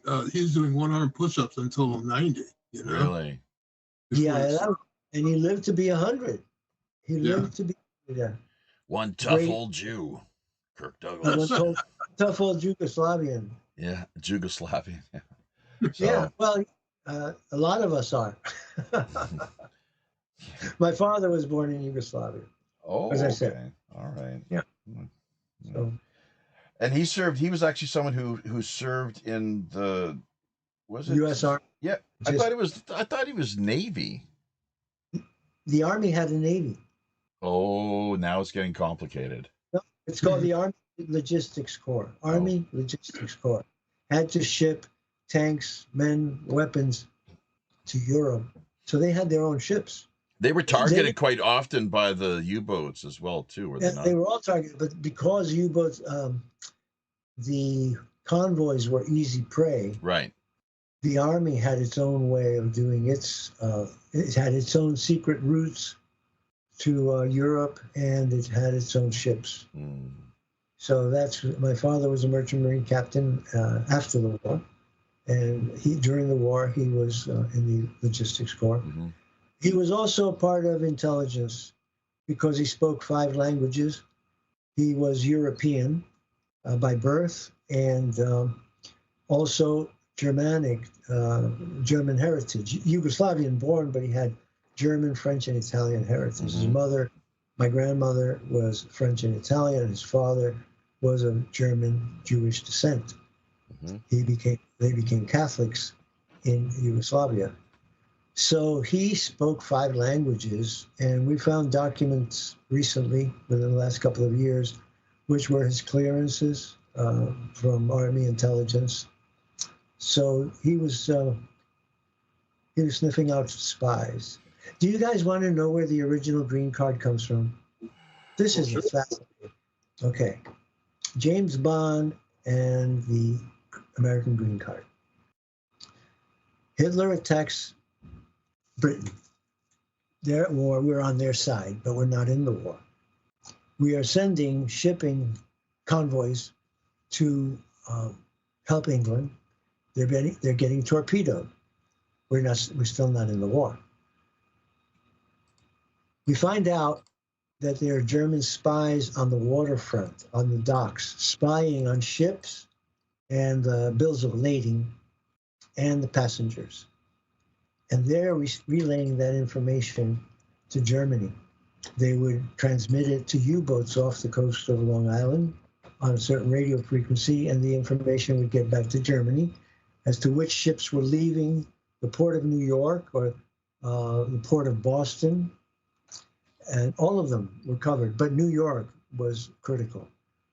So they decided that the FBI couldn't get involved in this because we weren't at war. And so we invited British intelligence to come in. We invited MI6 to send in seasoned intelligence agents who knew German and could work in the docks and find out who the spies were. And one by one, they would finger them and finger them for execution. The FDR government gave MI6 permission to kill anyone on the docks that they suspected of being either an Italian or a German spy or fifth columnist or infiltrator. So when MI6, working as a what do you call it, longshoreman, loading up ships, found out that, Gustav over there was actually a German spy. They'd set him up and they'd plug him. And then they'd call the police, and the police would come, and the guys would pull out a green card, which was their identification. And the green card was the first real James Bond 007 license to kill. So they would kill the spy, whether he was Italian or German or a sympathizer, call the police would come, give them the card, and the police would take care of it, and that was that. So that's how the green card came into existence. Yeah. Pretty cool. So one endless freedom Certainly glad fueled. that we beat the Nazis, man. What's that? Come again? I said I'm certainly glad that we beat the Nazis. Oh. And we demolished Soviet communism. But like I said, communism is a filthy snake. It molts its skin and reemerges and presents itself as something new and something desirable or preferable. Didn't FDR talk about a third way? I don't remember that. Oh, I was told that he did. That that he promoted. There was something that he, tried to promote that would be a viable alternative. I've heard the third way, but I didn't think it was. I didn't think it originated with FDR. It is kind of like, if you think of it in a dialectical context, it makes sense, right? Thesis, antithesis, synthesis. Synthesis, right? Yeah. So, anyways, so I guess that's where we got now. We're stuck with now communitarianism. So yeah. Anyways, that's another word for it. For globalism. For globalism, communist globalism. Okay, where does technocracy? Maybe technocracy. Methodology. Well, we got critocracy right now. It's a bunch of judges overruling Trump's things. How about kleptocracy? Well, that too. Ruled by by thievery, just stealing, endlessly just stealing. But that's something where Dodge actually seems to be doing well in exposing. Well, you see the people kvetching, though, they're going nuts because they see all the corruption being exposed. Yeah. It's like they're ashamed that they just let it go all this time, I guess, because nothing else makes any sense. That's horrible. Yeah, horrible to think that they would have such a problem with it. It does not reflect well on their character. No. Anyway, no. I can think of, unfortunately. So the problem is they're all under the gun. They're all threatened. They're under duress from APAC, the lobbying, the millions of dollars. And when the millions of dollars don't work, they're overt threats of physical violence. That's how the enforcement arm of the New World Order operates in Washington. That's right. It's a mafia. That's Oh, trying to and now I remember. Now I remember what I wanted to say about tariffs. Tariffs, okay. The people are going nuts about the tariffs. Well, hey guys, what do we have before 1913? We were using tariffs. We That's weren't right. being gouged, right? So we've been under this bait and switch. The corporations and the government colluded to put a burden upon us called taxes, and it's a lie, right? It's a racket, and now it's being changed. And too many people are so, I guess it's Stockholm syndrome or something, but they love the system so much they want to keep it regardless. Yes. Yeah. It's hard to fathom that there was no income tax on Americans before 1913. Imagine. Well, that was all the because of the success. Federal Reserve System coming into being, and we gotta do what we can, and servicing the debt that's been that's been generated here because of our role in World War One, and then they've never looked back since. The war. That's really the start of the military-industrial complex. That's right. Yeah, they had to finance America's participation in the war in World War One. Yeah. And they went into hock in order to do it and began. But there was, as far as let me see. Did the income tax start right in 1913, or was it in 1930? Yeah. No, simultaneously. Yeah, it was that and giving corporations the rights of a person. Of a person, right. 1933 is when FDR stole everyone's gold. Right. So, right. And this is full spectrum dominance. They're hitting us from every side, every possible But angle. also 1933 is when they made Americans indentured servants or slaves. They made each of us a piece of stock, an issue of stock. Birth certificate? They made every American an issue of stock. Right. Yeah. They offered to the Federal Reserve as collateral for monies to be lent then to be paid back in the future by the sweat and toil of Americans who would be taxed, and the proceeds of those taxes would be to pay off the bond, the stock. Do you know, Robert, apparently what I've heard is you can actually nullify the birth certificate or social insurance. Interesting, huh? Social insurance number. That's pretty crafty. You can have it nullified and actually claim around $1 million. Each of us can do that apparently if you know what you're doing. Yeah, and you're being shortchanged. Just more than $1 million. That's supposed to be yours. Almost like a social credit number, isn't it? Social insurance. Well, actually, that was the credit that they were giving. They hypothesized that every able-bodied American during their entire lifetime would be able to make $1 million. Jeez. So every Social Security number represented $1 million as it was offered to the Federal Reserve as a voucher. Mm-hmm. Similar system in Canada too, along with the banking, the federal banking system and the racket that they've been running via that country as well since around that same time, that the date of 1913, and all to cover once again the costs. Got to pay for the military-industrial complex somehow, as Robert But not if you work for your wages. This is a very cool thing. Listen to this.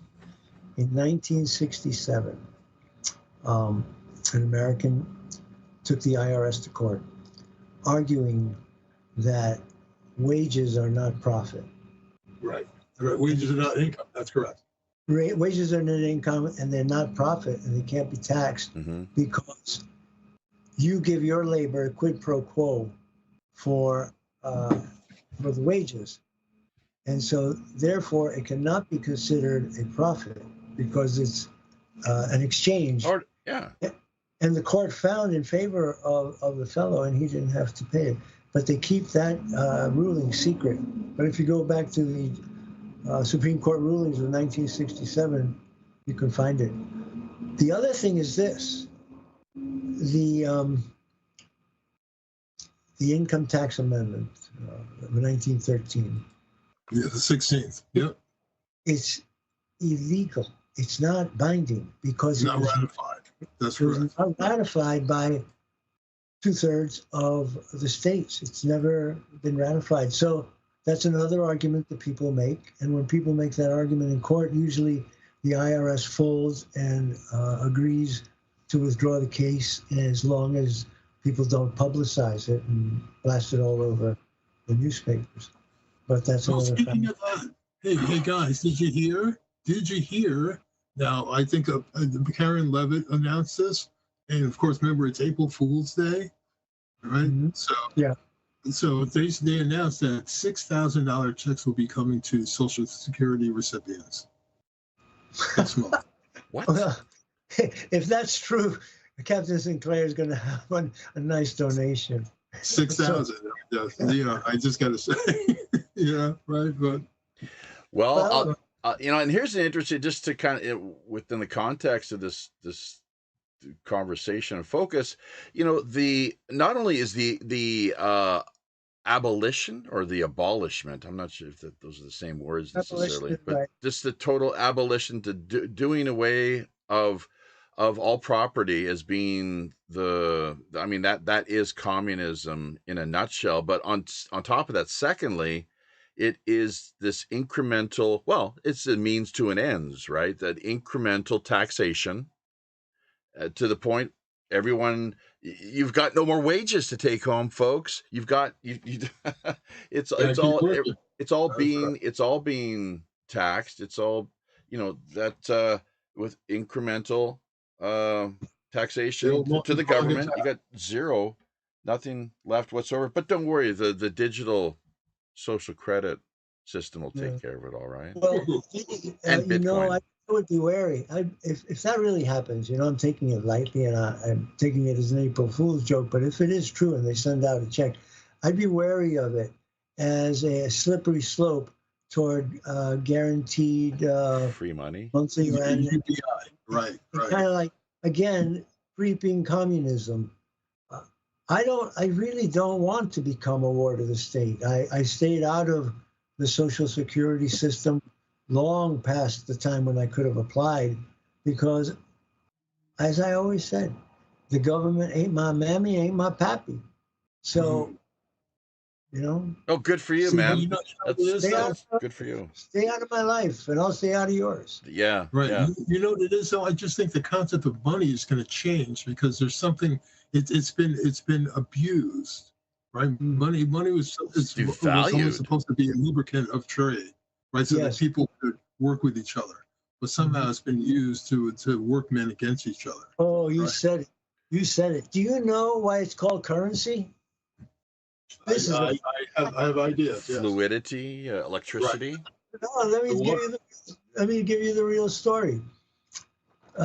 James Clerk Maxwell, mathematical genius, really set up the foundations of electrical theory, actually magnetogravitics. And he had a fascinating concept and demonstrations of electricity. And Lord Rothschild became very interested in it. So he went to Maxwell and asked him to explain how electricity worked and how he controlled it. And Maxwell explained to him how he would generate a current, how he could control it with condensers and resistors, and how he could control the flow, the voltage of an electrical circuit. And Rothschild said, oh, I can do that with money. I can create a currency, and then I can create a bank, and I can create a trust, and I can create a business, and I can control the flow of money as if it were electricity. And that's how it became currency. There you go. And then the interest rate, that's the other part. The interest on the loans makes it impossible for example, the United States government ever to repay it. Isn't it compound interest? Right. Isn't it compound? Right. Sure. Like that becomes exponentially unsustainable. It's interesting That's how. why I think Trump is going to declare bankruptcy.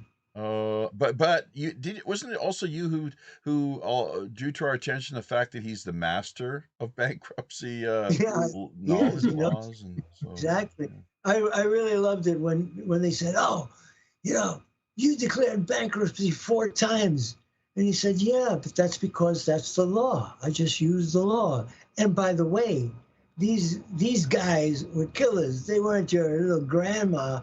These guys were killers, you know, meaning the bankers." And so he was saying they got what they deserved, and I used the law to my benefit. And that's what the law is there for. It's to all our benefits. And if you know how to use the law to your benefit, more power to you. Thank God. I would hate to see Donald Trump in prison today and Kamala Harris, President of the United States. Imagine what he went through.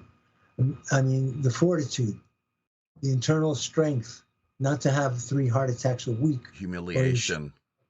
And the humiliation, the shame, the piling on of the mass media. He is the strongest person I have ever seen. Yeah. Well, Robert, I'll tell you, considering, you know, he couldn't really do anything officially for 4 years, that was almost like a prison sentence, right? When Biden was tater tot was running around calling himself president. Dragged through the mud. Yeah. Right. Okay, guys and gals, we got to cut away to commercial break. We'll be back in just a couple brief moments. Hopefully, Robert will be able to stick around for at least a portion of the final segment. But yeah, in case you're wondering, this is episode 312 of World Pirate Radio News, our special April Fool's edition. We could talk a little bit more about that if people are so inclined with the time that we have remaining. On the flip side, along with the fact that we'll once again draw your attention, group members, that is, to what we have here in the Skype groups, the document outlining some other potential talking points. I should really lend my focus to that and just in bullet point fashion run down some of these news items. There's just so much going on out in the world. It's it never ceases to amaze me just how how busy the world is, and one more reason to meditate, really. God grant me the serenity, right? So hopefully everyone is up to speed on that little reminder by this point in time. God grant me the serenity to accept the things I cannot change, the courage to change the things I can, and the wisdom to know la différence. So, all right, Red Dragon herbs and teas. With any order of $25 or more, you immediately receive a 10% discount. All you simply have to do is let Ryan know one of 2 things, either simply Pirate Radio or Pirate Code. That'll help to unlock the savings that they offer. And meanwhile, over on the CannaSense Cannabis Collective front, and hopefully we don't have the same technical issues that we did first time around here with the audio. But the CannaSense Collective 5813 is our referral link. Make sure everyone's muted out throughout the course of the. We got you there. Mark is what it looks like. Who is it that keeps? That's strange. Is it Vinny? Maybe Vinny. So there we go. Okay. 5813 is our referral link that you'll want to take note of, folks. We'll be back here in just a flash. Do not touch either that radio dial or computer mouse.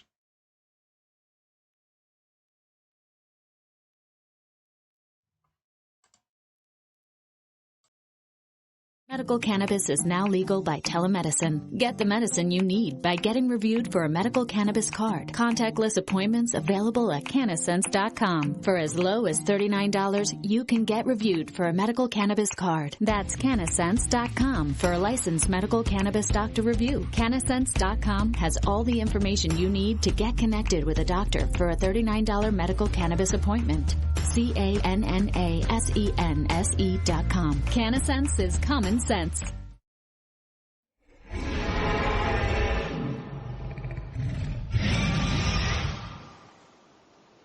Catering exclusively to the Des Moines, Iowa area and beyond, Red Dragon Herbs and Teas is a small, family-owned business dedicated to the creation of only the finest quality artisan herbal tea blends.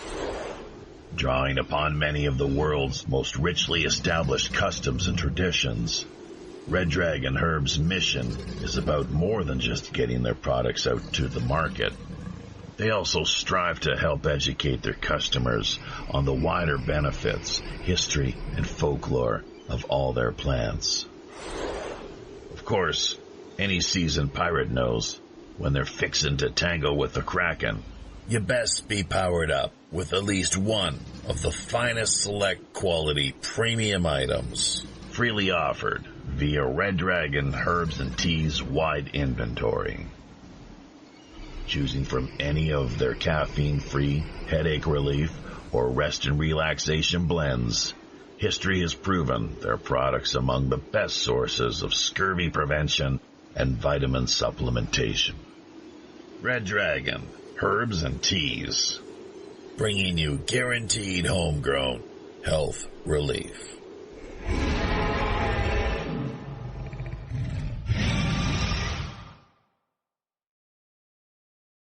Red Dragon Herbs and Teas, bringing you guaranteed homegrown health relief. We are back with the final segment to this week's special April Fool's edition of World Pirate Radio News, show segment number 312. All right, has anybody had a chance to check out the talking points? I'll dive headlong, actually bring them up on the screen here, and just bullet point fashion, If you would, there you go. Sure. I have a gift for all of you. I found Operation Anthropoid. Oh, nice. The full movie. It's in French, but I've seen it in English. I've seen it in Polish, and I've seen it now in French, and it's really worth seeing. It's the real story of Hangman Hydra. Is that archive.org? No, it's on YouTube. I just did a quick search and I found it there. I ran a couple of minutes of it. It's in good print, and the French is intelligible if you speak French. Oui. It's nice French. Vinny, do you speak a little French? No French, unfortunately. I took Spanish three times in high school. Oh, really? I would love to have the chance to study Spanish in a classroom setting. I think that'd be a lot of fun, because je parle un peu de français. Je suis canadien, oui, blah blah blah, right? So, because I'm Canadian, they teach us that in schools, as they teach Spanish to many Americans, obviously. So was that an elective for you, or is it mandatory? That was it was mandatory, so it was a lot of fun for everyone else.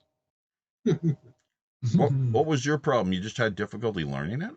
It's my facility with languages is a little off, but I may do. I think you're quite talented, though. ¿Por qué? Why? Vinny, ¿por qué? Why? ¿Qué es el problema? Un cerveza, por favor. Right? Ay, coño. Yeah. Vaya con Dios. So, what the heck was that? Oh, yeah. I have a longing to study Greek. I've learned to read Greek from physics, but I never studied the language formally. But I've seen some things recently about the Greek language and the original gospel and the original Bible having been written in Greek. and not necessarily in Hebrew. And I'd really like to explore that more. Well, Oh, that's interesting. Hey, Robert, what do Yeah. you think of the word Malakoi? The word Malakoi, I believe, has been mistranslated in 1 Corinthians 6:9. And what do you think it means? Well, I believe that Malakoi means transvestite. Oh my God. But in pretty much all translations of the Bible, it says effeminate, and I think that doesn't tell the entire story. I think the entire story of that was to tell us, hey, don't let your young people be neuter and turn into sex toys. Oh, that's a very interesting theory. I'm going to look up in Greek what it means. Well, because now what I do know about Greek is that every word is specific, right? No Greek word means it like another Greek word. Bad fish. I got to figure it out. So Bad the word fish. Malakoi. So they have a word for homosexual, which is arsenokotai, which means that Malakoi is not.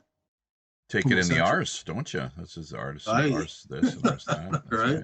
Right. So I believe there was this once again like the collusion with the government and corporations to put a burden of tax upon us. The scholars, the learned men of the time, and the perverts colluded to trick us with Malakoi. Right? They mistranslated it as effeminate, and so nobody would ever catch on. Well, I think that's something worth investigating. And I use various translation engines to study languages, including Chinese. I like to always keep my Chinese brushed up. Google Translate is good for that. They also pronounce it. So not all of them have pronunciation. Do you know what's really interesting? Well, you mentioned this. Monday on the Chinese calendar, do you know that what you might know this, Robert. What is the Chinese character for Monday? Xing Qi Yi. And what does it represent? Starshine 1. It doesn't, is it not the moon? Moon Monday, Moon Day. I don't think so. Oh, I thought, my wife. No, I would have to research older Chinese, but the communists changed the language radically. Okay. My wife told me, because we have a calendar here with the Chinese characters, and I asked her, and she said yes, that's a moon for Monday, and then Sunday. Guess what the Chinese character for Sunday is? The sun. It's a sun. And you know what it is for Saturday? I'm not too sure. I couldn't quite tell you, but what it looks like is a cross, like a crucifix with on a mount or like a base. So a crucifix standing on this support base. Just to clarify, when you say Chinese, you mean Mandarin? No, I mean the Chinese written language. Mandarin is a dialect. There are probably 3 or 4 of them, but they're all written exactly the same way. Right, the characters. Yeah. So with Saturday, the reason I find that quite noteworthy is because the original Sabbath, as memory serves, was Saturday. Mm-hmm. So and Christianity. Now I'm not sure why there's this, why we see this going on or taking place with what characters they've allotted for each day, but Christianity did manage to have a pretty significant impact and make major inroads to China, starting around the 7th century or so, the Tang Dynasty. The Jesuits made the breakthrough.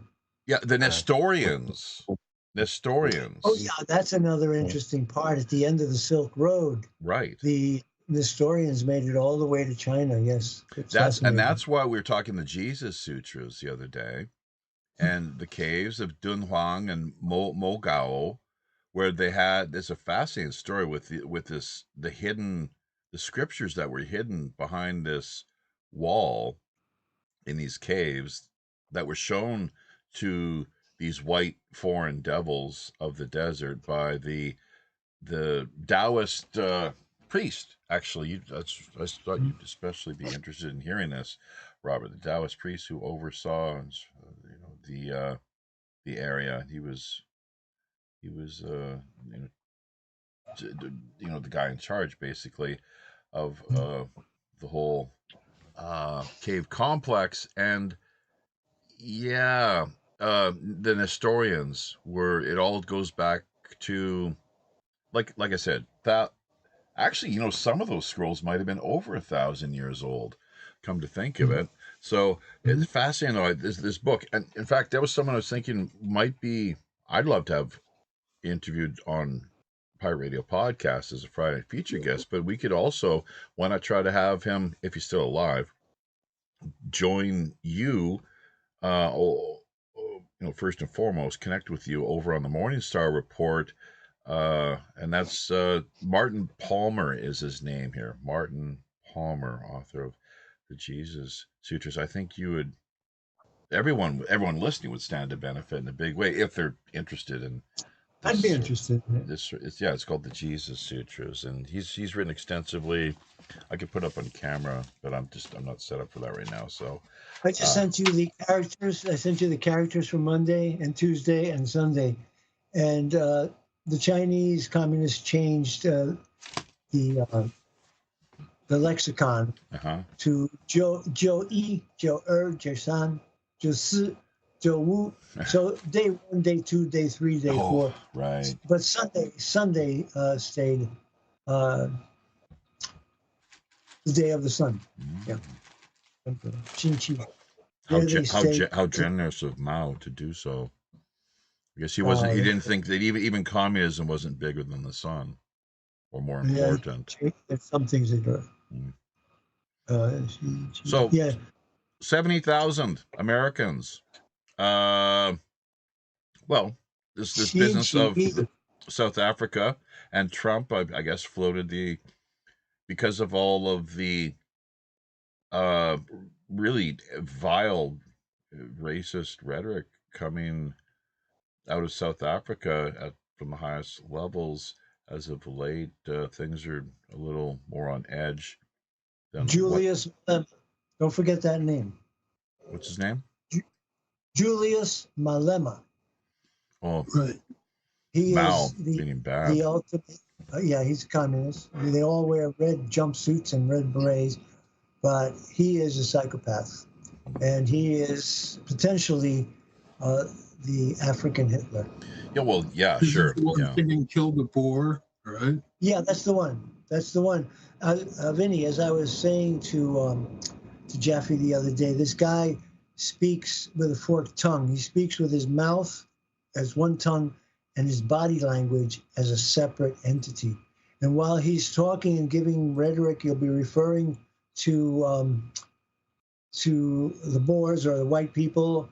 And while he's talking some platitude in African and his rhetoric, he's going like this with his hand across his throat, like cut off the throat, cut off the head. He's making gestures that are totally homicidal to give a subliminal message and to the audience that he is speaking in code, and his code is kill the white man, kill the Boer. Right. But he's a bit of a jackass, right? Because every time they kill the Boers, they starve. Yeah, that's pretty true. And Zimbabwe, they did the same thing. They made the same mistake. They threw out all the farmers, and their agriculture collapsed. And now they're starving, and they're asking the Zimbabwean farmers. That was, I think it was Tanganyika before they changed its name. A very successful British colony. So they threw out all the whites. Their agriculture collapsed, and now the government is asking them to come back. Who is that? That's Sonia? Is that you have a new boyfriend or something there, Sonia? What's going on? No. Hi. Frankie, son. Sorry? That's my son. Hi, Frankie. Remember? Oh, he's too Hey, handsome. buddy. He's too handsome to be your son. What are you talking about? Oh, So yeah, It looks he's good. You know, it really looks good. I saw it. I saw him when he came on. I said, "Hey, it's a nice scene," you know, because it gives more depth. I to think the- you kind of you have that kind of smile plastered on your face after spending a few years behind bars. It's almost inevitable. So why don't you? Speaking about behind bars. Speaking about behind bars, you were AWOL last night because Skype didn't send you the invite. I sent it 2.5 hours before the show, but I interviewed Rob Morse, who was one of the J6 prisoners, and he's a former Army Ranger. He served in Afghanistan.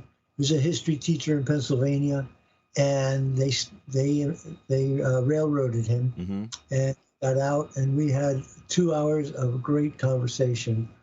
And I would recommend him to be interviewed. And I'm trying to put him into the circuit with the other side of the news and other hosts on Revolution Radio. That was Yeah, will do. Good stuff. Vinny, did you hear the show last night?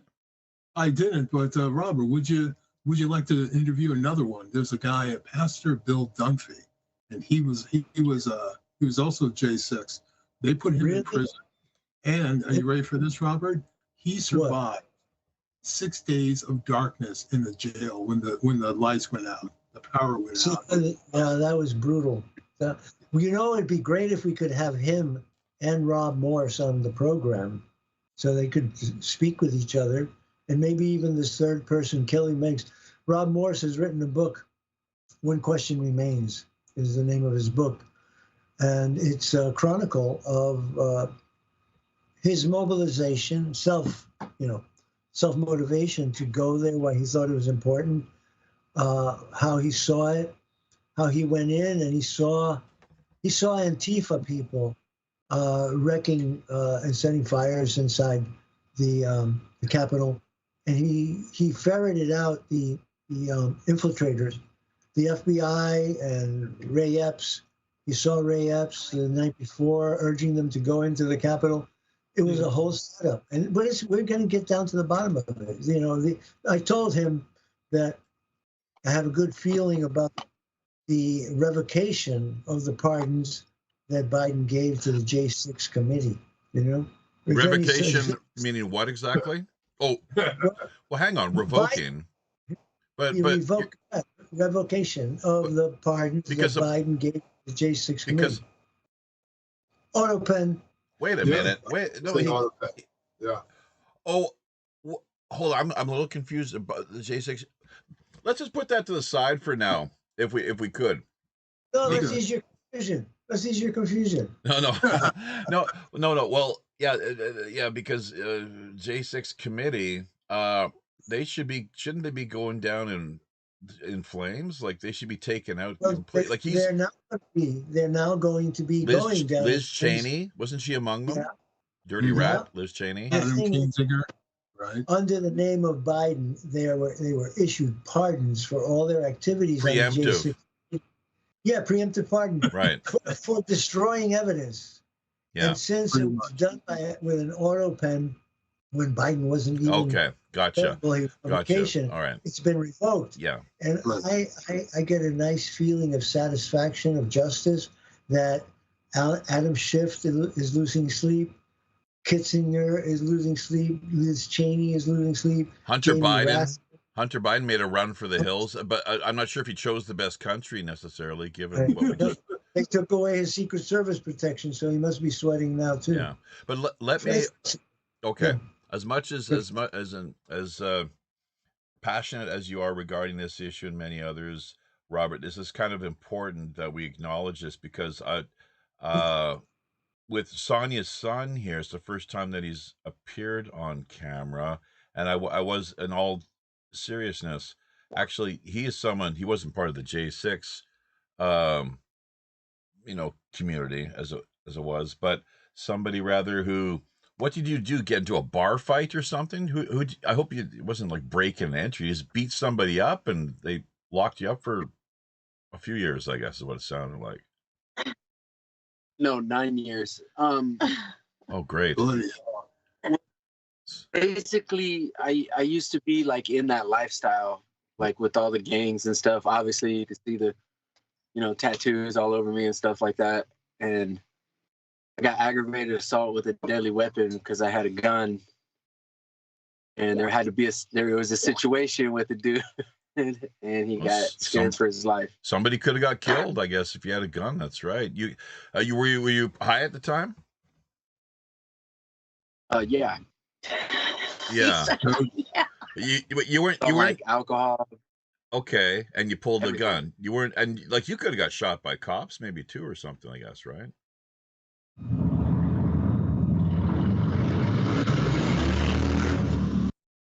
Pretty white, so Nice. they kind of, when I pulled the gun out on them, they didn't shoot me. They just asked me to please put the gun down. They didn't want to shoot me. Oh, the cops? Are you serious? You're joking. I don't Yeah. believe. Some cops don't want to kill people. I can't Yeah. believe that. I pulled out of a fan like that. Were they They- were they pointing their weapons at you? Most definitely. Wow, you're lucky to escape with your life, dude. How stupid Yeah. could you have been, huh? Come on. Well, you were high. You were high. You weren't thinking. You were just totally just. What were you? Let me guess. It was meth or something, probably. There was a little meth mixed in there, yeah. Well, along with what, PCB or piece of angel dust? No, Well, he wasn't doing No, the George no, like- Floyd or anything like that. there was like ecstasy, acid, meth, alcohol, Percocet, Coke. Oh, Jesus Christ. So, and the reason, so had you broken into somebody's house and you were saying, well, I want more drugs. Give me more drugs. No, that's not what happened. I was on the street and there was just a situation going on and I tried to shoot the dude, but the gun jammed. So Well, that's a really awful deal for you then, I guess. So, yeah, had it gone off, probably you would have had to spend the rest of your life. Who knows? A lot longer time than 9 years, I guess, right? Potentially. What's that? I don't even know a lot of this stuff. No. Oh, really? well, when I went to college. I've been studying for the last 5 years. I have an actual plan that I want to do, and it's pretty detailed. Right now, I'm in the just that first year trying to set things up first before I start putting more shit into place because it takes time. Like I'm working at Goodwill right now. Yeah. Doesn't your sister work there too? Yeah. Right. Well, that's good. Did she help you get the job? She keeps you out of trouble. Yeah. That's right. So, geez, oh man, that sucks. Well, but you think you don't ever want to go back to jail, or maybe it's not such a bad place after all? What do you think? Oh, absolutely not. I have a daughter, so I'm on my game, and I want to be in her life, and I'm trying really hard. I actually just got back from seeing her. I see. Very good. Do you have any boyfriends that you miss? Jeez. No comment. Yeah, there's some that got out, and me and my homies still hang out. So we went out the other night. So they're all trying to walk the straight and narrow. Yeah. Jeez. It's different now. It's not like it used to be. Like there's a lot of us that are like we're at that point in our lives where we're not trying to. Yeah, you grew up. Is what happened. Well, yeah, I'm a grown-ass man now. No, I'm lucky to be alive myself. I am. This 9 years was a little too much for me.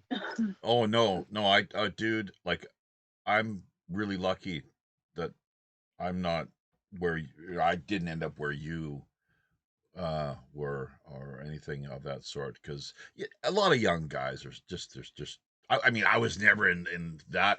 I was as messed up as you were with. I mean, sure, not with the mixture of all those concoctions like that. No. Just a little bit of acid, maybe experimenting now and then, or but the heavier stuff, just always seemed to know a little better. I got nailed for drunk driving. Was it once or twice? think once was probably enough, right? So yeah, that once. Actually, no, it was twice. I- It was twice, but they. Well, it's a long story, but I'm anyways. really, Hmm? I don't really do drugs. Like, I only did meth for 4 months of my life. Oh, really? How about that? Yeah, like Oh. I'm not. But the only reason I did it was because I have a lot of mental health issues, and I thought I could fix things. When I did it, it made me delusional. Priors don't help either. Yeah, priors? You know? He had priors? Oh, Yeah, I've done 17 years altogether. Oh, Jesus Christ. I see what you mean. Started back when, you know. Well, your dad's been a real fine, upstanding role model, though, too, throughout the course of things, as you know. Well, he died when I was 2, but he was the same way. I didn't know that. I'm sorry, but yeah, I just my impression was that he was like a tough customer, school of hard knocks, really rough dude. Yes, Sonia, or no? Yeah, he was. What is it with you and the Bad just Boys? Huh? What is it with you and the Bad Boys? It's not really like that anymore. Not really. No. Oh, okay. No, I have. Well, you know my situation. Oh, yeah. Like, so yeah, I wanted you guys to meet him and him to meet you guys. I'm sorry. And what's your so first? We know who's flashing on the slider. Yeah. And let's say your full name, if that's okay. Frankie Morris. Frankie Morris? Yeah. Is that Frank E. Morris or Frankie Morris? Frankie. Oh, okay. Yeah. All right. Cool, man. Well, I don't know. You look really good. Definitely. He's a legend. He's a legend? That old girl. I guess, yeah. I mean, you get a lot more outside of prison than in. So yeah, you do. That's sure. Well, I hope you managed to keep. I still with a few COs when I was in prison, but. Wow. Yeah. Pardon me. Like, what is he talking about? Hooking up with those female guards?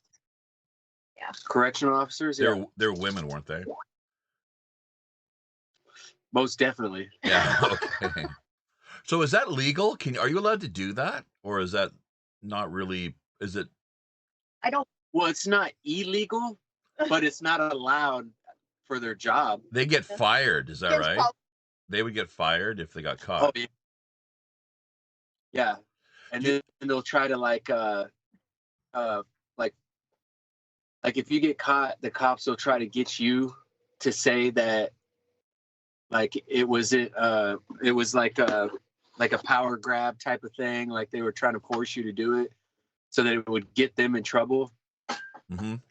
Geez, Frankie, we don't have a guest booked for this Friday. I'm wondering, you probably don't, you're not big into social media. Maybe I'm mistaken, but one of the things that I'm endlessly fascinated with are like prison documentaries and the prison life, of course, and just like I would get killed in there for sure. I would just get like totally eaten for lunch, like unless it'd be terrible, it'd be bad. How many fights do you get into? I still got all my teeth, so. Well, not saying how many did you win. How many do you kept your mouth shut though, I guess, and didn't piss off the wrong people and followed the rules, pretty much. Most definitely pissed off the wrong people and got into fights. What? So what? You said you were fighting and just. Yeah, the old thing that I was a part of, they tried to kill me 3 different times while I was in there. Oh, like it wouldn't be like the Aryan Brotherhood. You because you gotta be part of the white gang, right? You got to the white tribe. No, right? I mean, from what I've been told from my grandfather and stuff, I'm Mexican and Spanish and stuff like that, and then my mom's white, but I don't know for sure. So the half breeds. What do we do with them? Jeez, I don't know. They just put them in the middle. He's somewhere. not a half breed. Huh? But anyway, he's a third breed. Anyway, Yeah, 27th or something. He's a yeah. But he's a anyway, It's a long story, Jeff. Okay. For sure. Yeah. I used to be a part of a gang, and I used to be, higher up in that, like the, what's that called? MS-13. High ranking gang member. That's what they had me labeled as for a while. On the streets or prison, or both? All of it. I see. Like when I get pulled over, like 6 cops show up. I got to put my hands out the window. You know what I mean? What? Why are you getting pulled over? Are you still getting pulled over these days? You're being targeted? No. I'm just saying that, like, when I do get pulled over, though, even if it's just like a regular traffic stop, as soon as they run my name, it's a felony stop. And that's treat it different. That's just the way they do. That's the way they do business. Once it's like, this guy's like you're a dangerous felon. Yeah, not everybody, just somebody who has a long sheet, Right. Yeah, ding, ding. Oh, fuck. Who's considered like dangerous or, whatever. Career criminal. I killed somebody too and got away. In prison? Don't say it like that. Well, he just did. Well, yeah, it's prison too. On the streets, I got. I had to do what I had to do. They were trying to jump me, and I stabbed all 3 of them. I killed one of them, and it was equal force self-defense in the state of Arizona. That's how it all played out. That's how it played out in court. Yeah, well, they came up to him and they were jumping him. He defended himself. Right, of course, of course. Were there witnesses? And they thought they were just going to jump me. Oh, well, there you go. Exactly. Yeah. Same thing with breaking into people's homes, trying to rob them. It's like bang, bang. Like you might want to think twice about that, people, whoever you are, right? So, yeah. So, all right. Well, this is a fascinating story. So, I mean, if you're up for it, I'd be very interested in covering this just from a strictly, like a journalistic standpoint. If it's up to you, man. Maybe not this. Maybe some point down the road. Maybe later too. Okay. Yeah, it might be Friday, but we'll see for sure. Because you don't have to rush it. It's okay. Appointments with him, so. Okay. No. I mean, it's just play it cool. Just be. I'm sure she'll have Friday. What we do need, I will tell you this briefly though. What we do require of all of our guests is. This will be easy for you, like just pictures and memes. You know what memes are, I guess, right? Yeah. Okay. Well, how many years on the inside? Maybe he doesn't. So limited internet access and all. You got memes in the can too, brother. Yeah. Yeah. Okay. You can get them on tablet.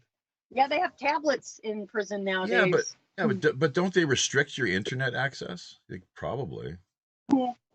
Well, no, you don't have internet access, but they let you come in like with a thumb drive or something and like play movies that you've brought in or porn or can you bring in dirty movies and watch them if you feel like it?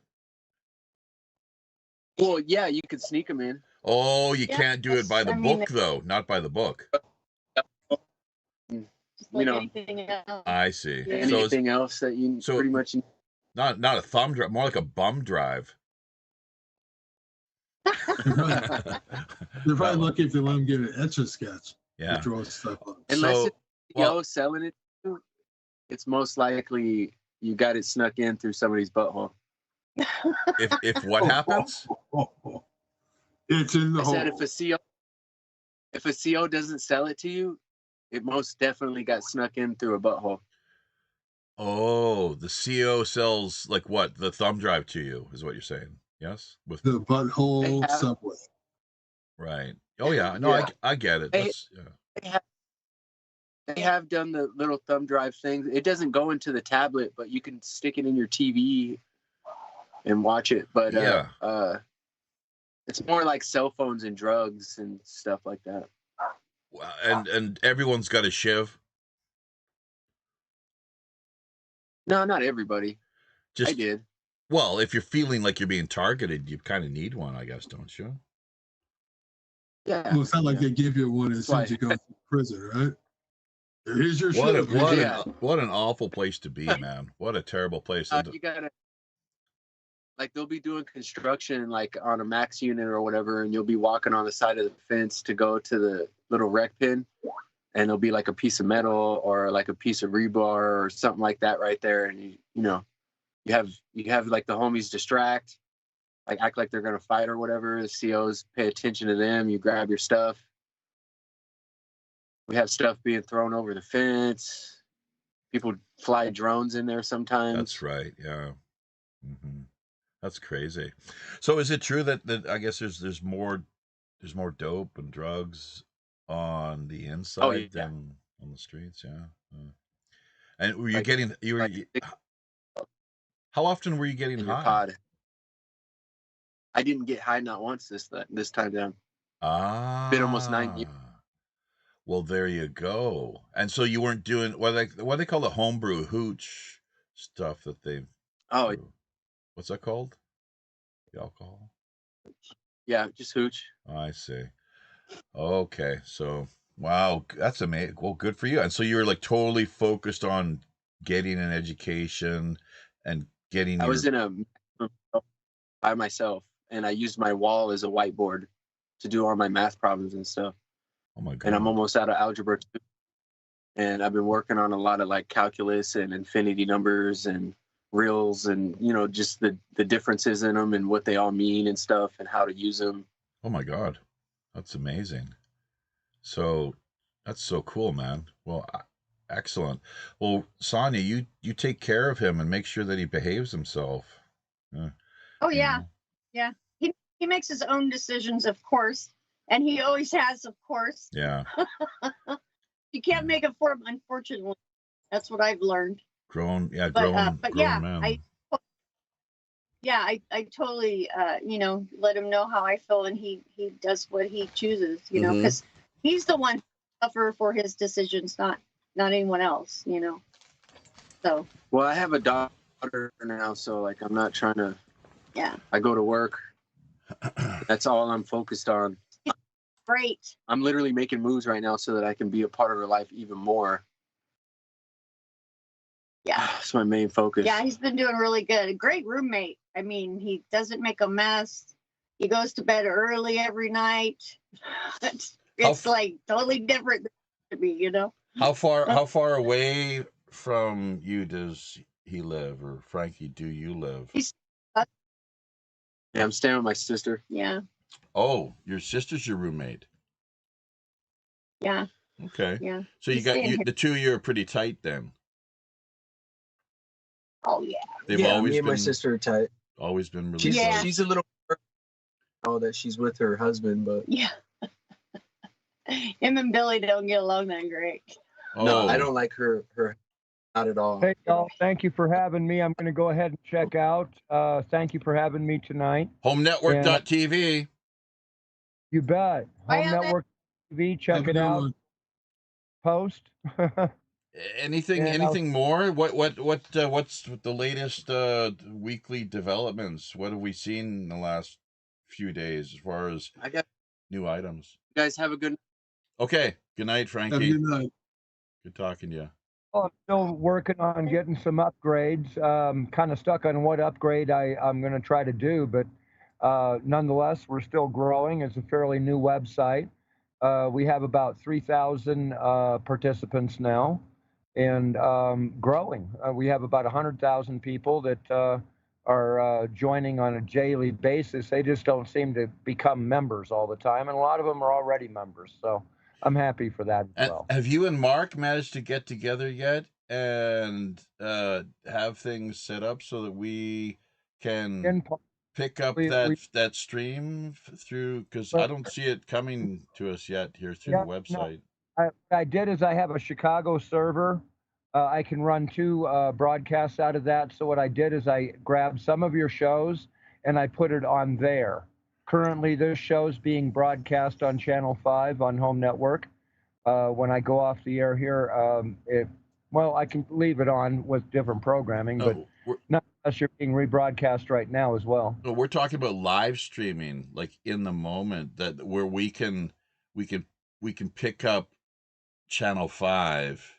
Yeah, Like right what now. we need is channel WPRPN off of home network.tv forward slash WPRPN. Featured channel, where if you go live, you're not a featured channel, you're just in our live box.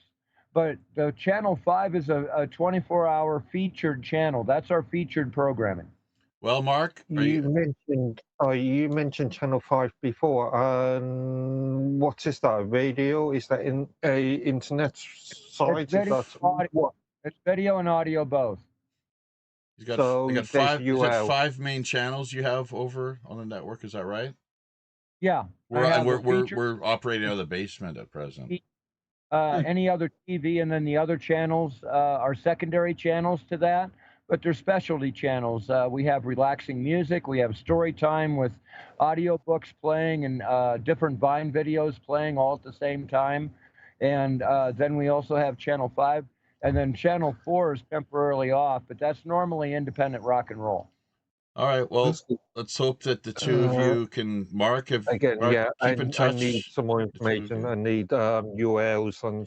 Have you been in touch with Alan through email or doing like a face? No, we've spoken on Skype multiple times now. I just got done chat with Angel, and he might be able to put us in his lineup. If you're already in his lineup and he's feeding channel 5, that's my problem. I mean, the channel's there. I just don't have a server open to feed it. That's all. So sorry, channel 5 being what's medium? Video and audio. So it's an internet stream. Right. Okay, so yeah, in that case, yeah, URL would be useful for that one. Well, I just somebody needs to broadcast 24 hours and direct it in there. And Angel said that he's kind of maxed out his restream, and we have unlimited restream through DreamHoster. So, you know, I could provide the restream for him, whatever he wants to feed us. How are people accessing channel 5 at this present moment? It's there. If you drop by homenetwork.tv, we should be going out live. Yeah, he said he's going to be going full time here. If he's already covering you guys, we can just simply include you in the lineup. It would be simple and be compact. So they're syndicating us right now. Basically, that's what we're trying to do, is syndicate everybody. What I'd like to do is find more independent networks and join them all together in one platform in order to show, you know, I had the word a second ago. Now try to pronounce it. Cooperation? Show consolidarity. And, you know, it wouldn't take that many independent networks the way we're going. We've got Paul Beiner out of Chicago or New York. We have Robert Morningstar and his spurs to the internet. We have WBOU spurs to the internet, also terrestrial radio there. We have transmitters in Chicago, Milwaukee, and North Louisiana, I think. Not sure where that third one is. But, I mean, we do have multiple transmitters. We have plans on expansion as soon as we get the advertising going. And people are going to pay for their shows that are on our featured plan. But the thing of it is, we need good sales going in order to have that happen. You see what I'm saying? So my goal is to buy out at least 100 hours on other radio stations other than WBOU by the end of the year.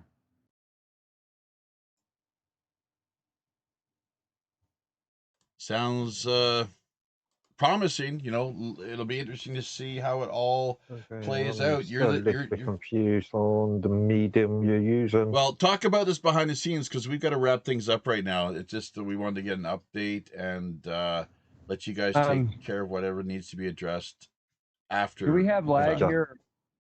Yeah, I think Jeff is trying to speak, and he's you can't hear me? Yeah. Can't hear me? Yeah, Jeff, your voice is not in the feed again. Yeah, you're muted. Well, I'll tell you what. I'll tell you what, we're live. OBS, Yeah, we're you're live. muted. That's weird. Oh boy. Mm. I don't think it was anyone of us. Tell you what it is. It's just a second. No. Swift kicking the CPU is the only thing they understand. No. Let's give it a whack. It's damn. He's almost there. He's almost there. No. OBS can Clickety click click click. What they don't But yeah, understand. that is our goal, is in order to expand exponentially. And there's no competition here. It's just all of us working together. And I built the placeholder for it, which is homenetwork.tv. In addition to that, we have streamlife.tube that we have well over 6 million visitors a month to. So we're featured at the top on the banner of Stream Life. We're also featured. All right, apologies for that, folks. We're going to have to cut it short right there, unfortunately. Skype was not responding. Skype froze up on us and was not responding. So that's going to have to be where we call it a day. But I will tell you, actually, before we do that, I want to just pay our respects here to, I don't know how many people passed away. There was this one issue out of Texas where 4 suicides in the course of 6 weeks in this one district, this one sheriff's office. 4 suicides in the course of 6 weeks. Just a coincidence? Putin's limo fire. Never got around to mentioning that. Touch on that. Actually, it was more like a mini explosion. Speaking of hand grenades going off in back seats and the like. Yeah. King Charles in the hospital. Health complications. Trump with sweeping executive order on the election front. That sounds, having to provide personal identification before you vote. What a concept, huh? So we need personal identification for almost everything else, it seems, before we sign up or become engaged in any way. To whose benefit does that serve if people are able to have votes registered without providing any identification? All right, 150-year moratorium on excavation at Göbekli Tepe. Can you believe it? What's that all about? What is the World Economic Forum really so worried about? So, I'd like to talk a little bit about Ozzy as well, too. Never got around to doing that. Man, there's this the last Black Sabbath concert ever. Will it happen? Is it later this year in Birmingham? I think. Is that their home city? So it's really touch and go. His health is not the greatest at present, and I don't think he wants to be sitting down. He doesn't want to be doing it from in a chair. I hope. Well, he can do what he wants, obviously, but and I'm sure there'll be people that'll pay to see him just sit there and sing. Well, the band does. I don't think they're even scheduled to be performing all that many songs, frankly. Number of other groups, Guns N' Roses, and some other heavy rock type acts that are part of the lineup from the sounds of things. So we'll see if that becomes to manifest or not. DK-spiracy. What what is this business? Davin Butterfield? Why does he call himself DK? That's really odd. Do you think he just, crazy Davin, goofy Davin, thin-skinned Davin? He can sure dish it out. Yeah. Dead bees throughout the USA. Has everyone heard about that story? Or not? A lot of dead bees showing up across America as of late. A lot of hungry cats here on the home front, too, in case people are wondering. Hang on, Danny. We'll be getting to you here momentarily. So,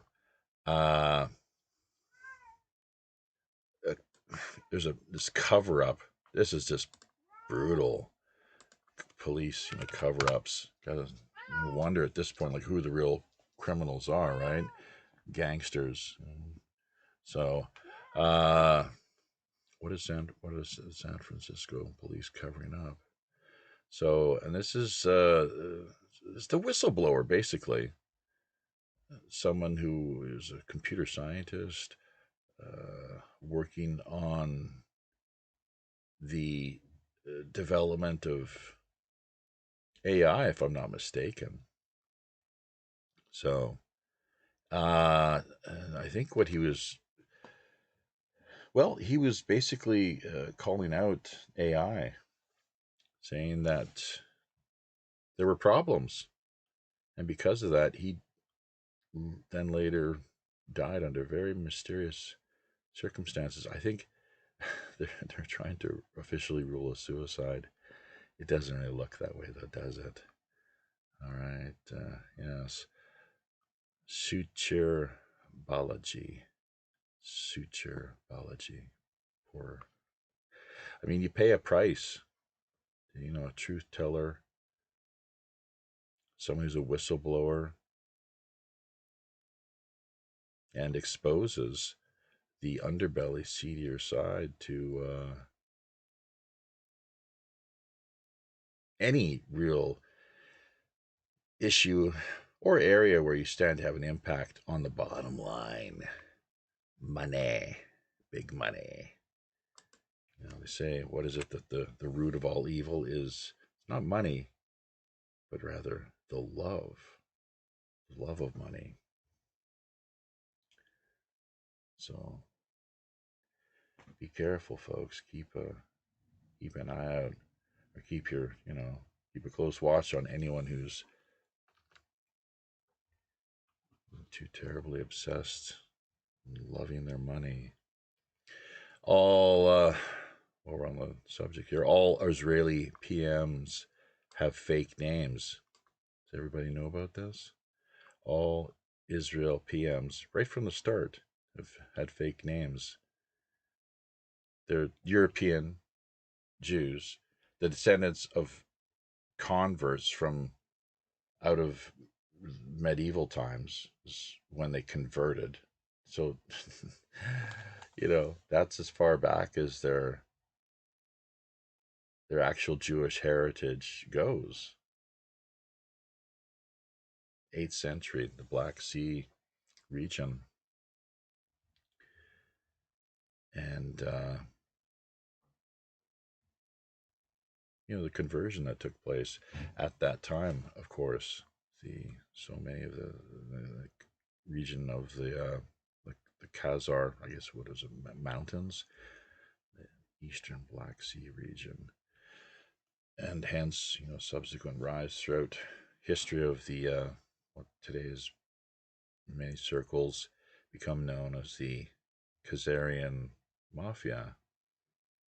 Want to know what's been taking place on the as far the Ukraine front? Well, that's probably got a lot to do with it, unfortunately. Synagogue of Satan. So, and that's, yes, that is the extent of things here, frankly. So, always a lot more taking place, but as much as we have time for at present, I'd like to thank everybody that was a part of what we had to offer, of course. Jeez. Well, hopefully, I wonder if Frankie ran. Nah, Justin Bieber's never been behind bars, but yeah, it's man, too bad Frankie didn't stick around longer. He might have had the chance to cross paths with Diddy. Hey, wouldn't that be such a what a wonder? Could have maybe got an autograph or two, but no, terrible place. Although people like Diddy, it's evidence is mounting that yeah, it's certainly where he belongs to be. Can be a little mistaking that at this point, but he is entitled nonetheless to his day in court, and that is going to be a pretty big deal. Speaking of which, when is this all? Can we expect to see this all taking place? It's like he's being held virtually incommunicado. Not much information getting to us here via the outside, at least from what I'm aware of. He has the right to a fair and speedy trial under American law, from as far as I can tell, from what I can recall. It's the way that their system works. So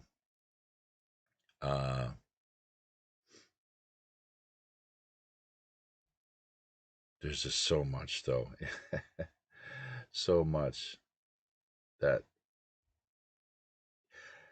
stands to be exposed, and they could be doing a little bit of negotiating behind the scenes, a plea deal or a reduction of the sentence, perhaps, in the event that he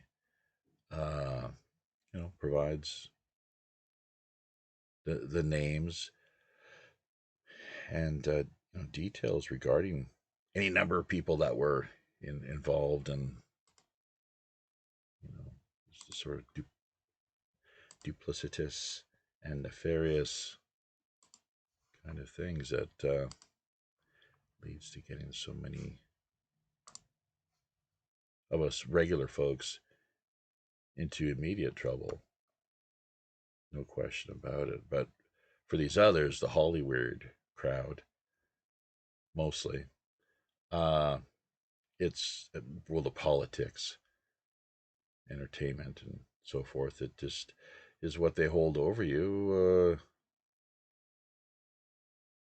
so that people can be blackmailed throughout the course of their careers. All right. Well, still not sure who, if anyone, will in fact be in the hot seat this coming Friday night, 8 p.m. Pacific Standard Time, 11 on the East Coast. Will it be Frankie? Might it be somebody else entirely? Just going to have to play that one by ear. Whatever the case, it's always great to have, take a bit of a break, a bit of a rest. Always great to manage to pick up and attract more donations to support via PayPal and otherwise. Of course, Pirate One Radio at protonmail.com is the email address, WPRPN.com. The website, keep in touch, help to keep the show on the road, as it were, and we'll try to do what we can to hold up our end of the bargain. On behalf of Captain Long John Sinclair and all the rest of the crew here down in Skullport Harbor, until we meet again in these high, often all too intrepid digital seas, I'm your host, as always, the show's Chief Communications Officer, Jaffe Ryder. Tally-ho.